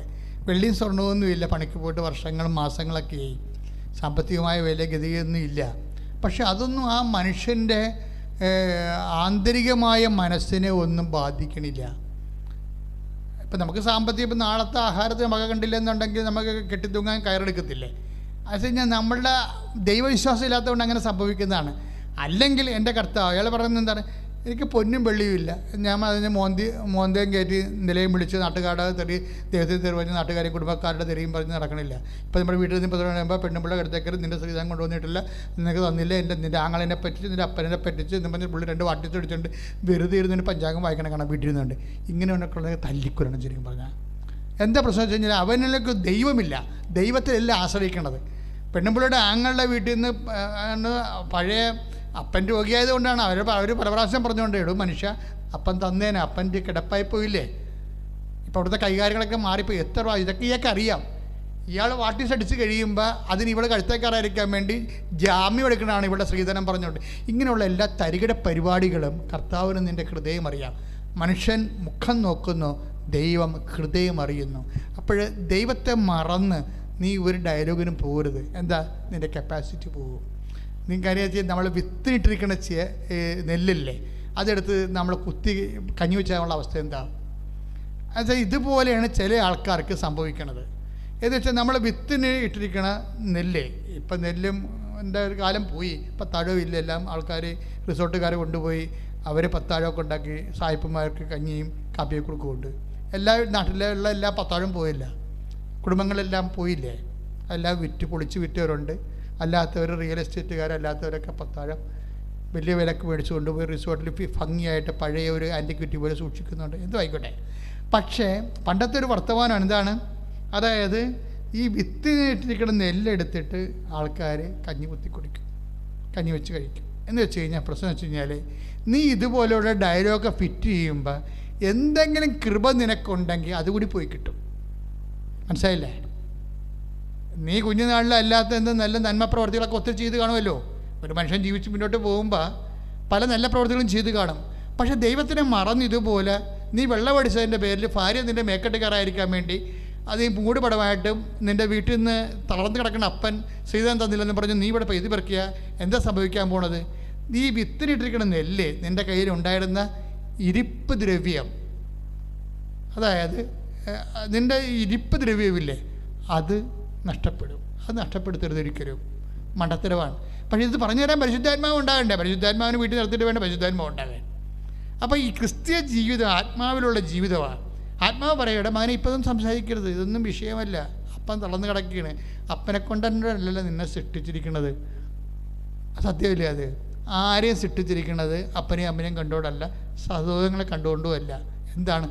ദൈവത്തെ ഒരാളെ കണ്ടുകൊണ്ട് മാത്രമാണ്. അതുകൊണ്ട് ഈശോ എന്താ പറഞ്ഞത്? അപ്പനെന്ന പിതാവ്, ഈ ഭൂമിയിൽ ആരെങ്കിലും അപ്പാ ഇപ്പാന്ന് വിളിക്കേണ്ട കാര്യമില്ല, നിൻ്റെ അപ്പൻ ഞാനാണ്. 10:23 വചനമില്ലേ? അല്ല, മത്തായി ശ്ലീഹായുടെ സുവിശേഷം 10:23 എന്താ പറയണത്? നിങ്ങൾ ഭൂമിയിൽ ആരെയും പിതാവെന്ന് വിളിക്കരുത് എന്ന് വെച്ച് കഴിഞ്ഞാൽ എൻ്റെ അർത്ഥം എന്താണ്? പിതാവിൻ്റെ സ്ഥാനമെന്ന് പറയണത് എന്താണ്? അവൻ നിത്യനായ പിതാവ്. 9:54 വായിക്കുക. ഐസയ 9:54 എന്താ പറയണത്? അവൻ നിത്യനായ പിതാവ്, സമാധാന പ്രഭു. ദൈവമാണ് പിതാവെന്ന്. ദൈവത്തെ പിതാവെന്ന് വിളിക്കുമ്പോൾ എന്താ പറ്റണത്? നിൻ്റെ പിതാവിൽ നിന്ന് നിനക്ക് ഓഹരി കുറഞ്ഞു പോയാൽ, നിൻ്റെ അമ്മായിയപ്പനിൽ നിനക്ക് ഓഹരി കുറഞ്ഞു പോയാൽ, അത് പിതാവായ ദൈവം നിന്നെ റെക്ടിഫൈ ചെയ്യും. ദൈവത്തെ വിശ്വസിക്കുന്നവർക്ക് ഒന്നിനും കുറവുണ്ടാകത്തില്ലെന്ന് പറഞ്ഞതാരാണ്? എല്ലാ കുറവുള്ളൊരു മനുഷ്യനാണത് പറഞ്ഞത്. കർത്താവിൻ്റെ ഇടയനാകുന്നു, എനിക്കൊന്നിനും കുറവുണ്ടാകത്തില്ലെന്ന് ആരാണ് പറഞ്ഞത്? ഇവിടെ ദാവീദ് പറഞ്ഞാണ്. എപ്പോഴാണ് പറഞ്ഞത്? അതായത് എല്ലാ കുറവും ഉണ്ടെന്ന് ഉള്ളൊരു മനുഷ്യനാണ്. കാര്യം എന്താണ്? സാമൂല് അഭിഷേക തൈലമായിട്ട് വരുമ്പോൾ ജെസ്സെ ഓരോ മക്കളെ പിടിച്ച് നിർത്തുമ്പോഴേ അവനല്ലെന്ന് ആത്മാവ് സാമൂൽ പ്രവാചകനോട് പറഞ്ഞുകൊണ്ടിരിക്കും. പിന്നെ നിനക്ക് ഇത്രയും മക്കളുള്ളത് ചോദിക്കാൻ പറഞ്ഞു, ഒരുത്തരുണ്ട്, അവൻ എപ്പോഴും പാട്ടും കൂത്തുമായിട്ട് നടക്കുകയാണ്, അവനെക്കൊണ്ടൊരു കഥയുമില്ല, ഞങ്ങൾ ആടനെ മേയ്ക്കാൻ പറഞ്ഞ് വിട്ടിരിക്കും. വിളി അവനെന്ന് പറയും. അവൻ വരുമ്പോൾ ആത്മാവ് പറയും, ഇവനാണ് അവൻ. ആരാണ്? അവൻ്റെ തലയിലിട്ട് അഭിഷേക തൈലം ഒഴിക്കും. അവനായി എഴുതിയിരിക്കുന്നത് കർത്താവ് എൻ്റെ ഇടയനാണ്. എന്താ കാര്യം? എനിക്കൊന്നിനും കുറവില്ല. അപ്പൻ എനിക്ക് കുറേ കുറവ് കണ്ടായിരുന്നു, അതുകൊണ്ട് എന്നെ വീട്ടിൽ നിർത്തിയിട്ടില്ല. ഒരിക്കൽ സാവൂൾ ചോദിക്കുവേ, നിനക്ക് വല്ല യുദ്ധം ചെയ്ത് വല്ല പരിചയം ഉണ്ടെന്ന് ചോദിക്കുമ്പോൾ പറയും, എനിക്കതിന് കുറവാണ്, എൻ്റെ അപ്പൻ എന്നെ യുദ്ധമൊന്നും പഠിപ്പിച്ചിട്ടില്ല. അപ്പോൾ നിനക്ക് പിന്നെ ഈ ഫിലിസ്തീനെ എങ്ങനെയാണ് നീ കൈകാര്യം ചെയ്യണത്? അത് ഞാൻ കരടിയും സിംഹത്തിനൊക്കെ ആടിനെ ആക്രമിക്കാൻ വരുമ്പോൾ ഞാൻ അതിനെ കാലെ പിടിച്ച് നിലത്തിട്ടടിച്ചിട്ടുണ്ട്. മാതാവി, സാവൂളെ എഴുന്നേക്കൂടനെ. കാര്യം സാവൂളൊരു പൂച്ചയെ പോലും കൊന്നിട്ടില്ല. അപ്പോഴാണ് ഒരുത്തം വന്ന് നിൽക്കണ പറഞ്ഞാൽ ഞാൻ സിംഹത്തെ കൊന്നിട്ടുണ്ടെന്ന്. അപ്പോൾ അതാണ് മനുഷ്യന്മാരുടെ മുമ്പിൽ എല്ലാ കുറവുള്ള ആളാണ്, യുദ്ധം പഠിച്ചിട്ടില്ല. അതുകൊണ്ട് ഗോലിയാത്തിനെ കാണുമ്പോൾ എന്താ പറയണത്? നീ നിൻ്റെ വാളിലും കുന്തത്തിലുമൊക്കെയാണ് ആശ്രയിക്കുന്നത്. ഞാൻ എൻ്റെ ദൈവമായ കർത്താവിലാണ് ആശ്രയിക്കുന്നത്. ഞാൻ ദാവീദിൻ്റെ കല്ലറയിൽ പോയി എന്ന് കണ്ണീരോടെ ഒരു ജപമാല മൊത്തം ചൊല്ലിയതാണ്. അതിൻ്റെ പേരിൽ എൻ്റെ കൂടെ ഉണ്ടായിരുന്ന ആൾക്കാരെല്ലാം എന്നെ അറിയാതെ പോയി കളഞ്ഞതാണ്.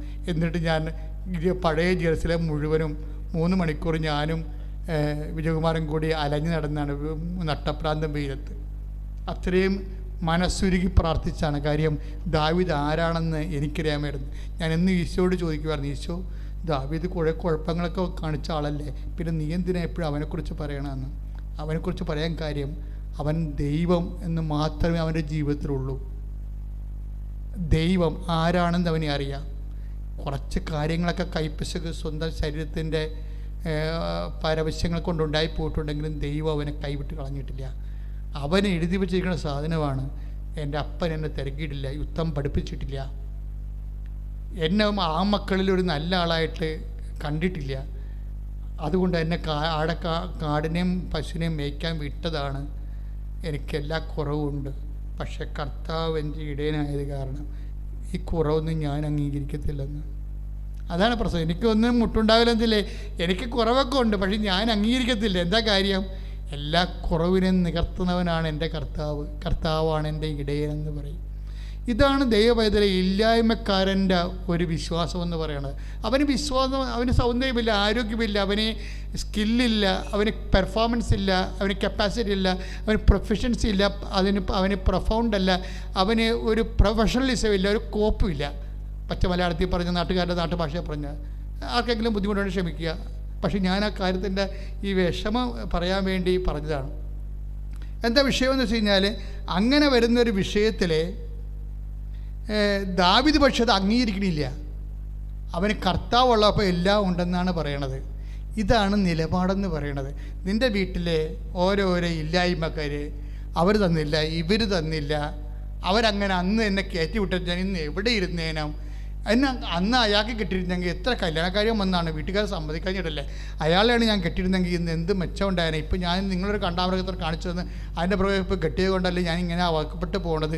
ഇങ്ങനെ കഴിഞ്ഞകാല സംഭവം, വരാൻ പോണ സംഭവത്തോട് നിരാശയും വേദനയും ഭാരവും ദൈവത്തിന് മറന്നുള്ള സംസാരവും ദൈവത്തിലെ ഈ ഉടമ്പടിയോടുകൂടി എല്ലാം നീ അവസാനിപ്പിക്കണം.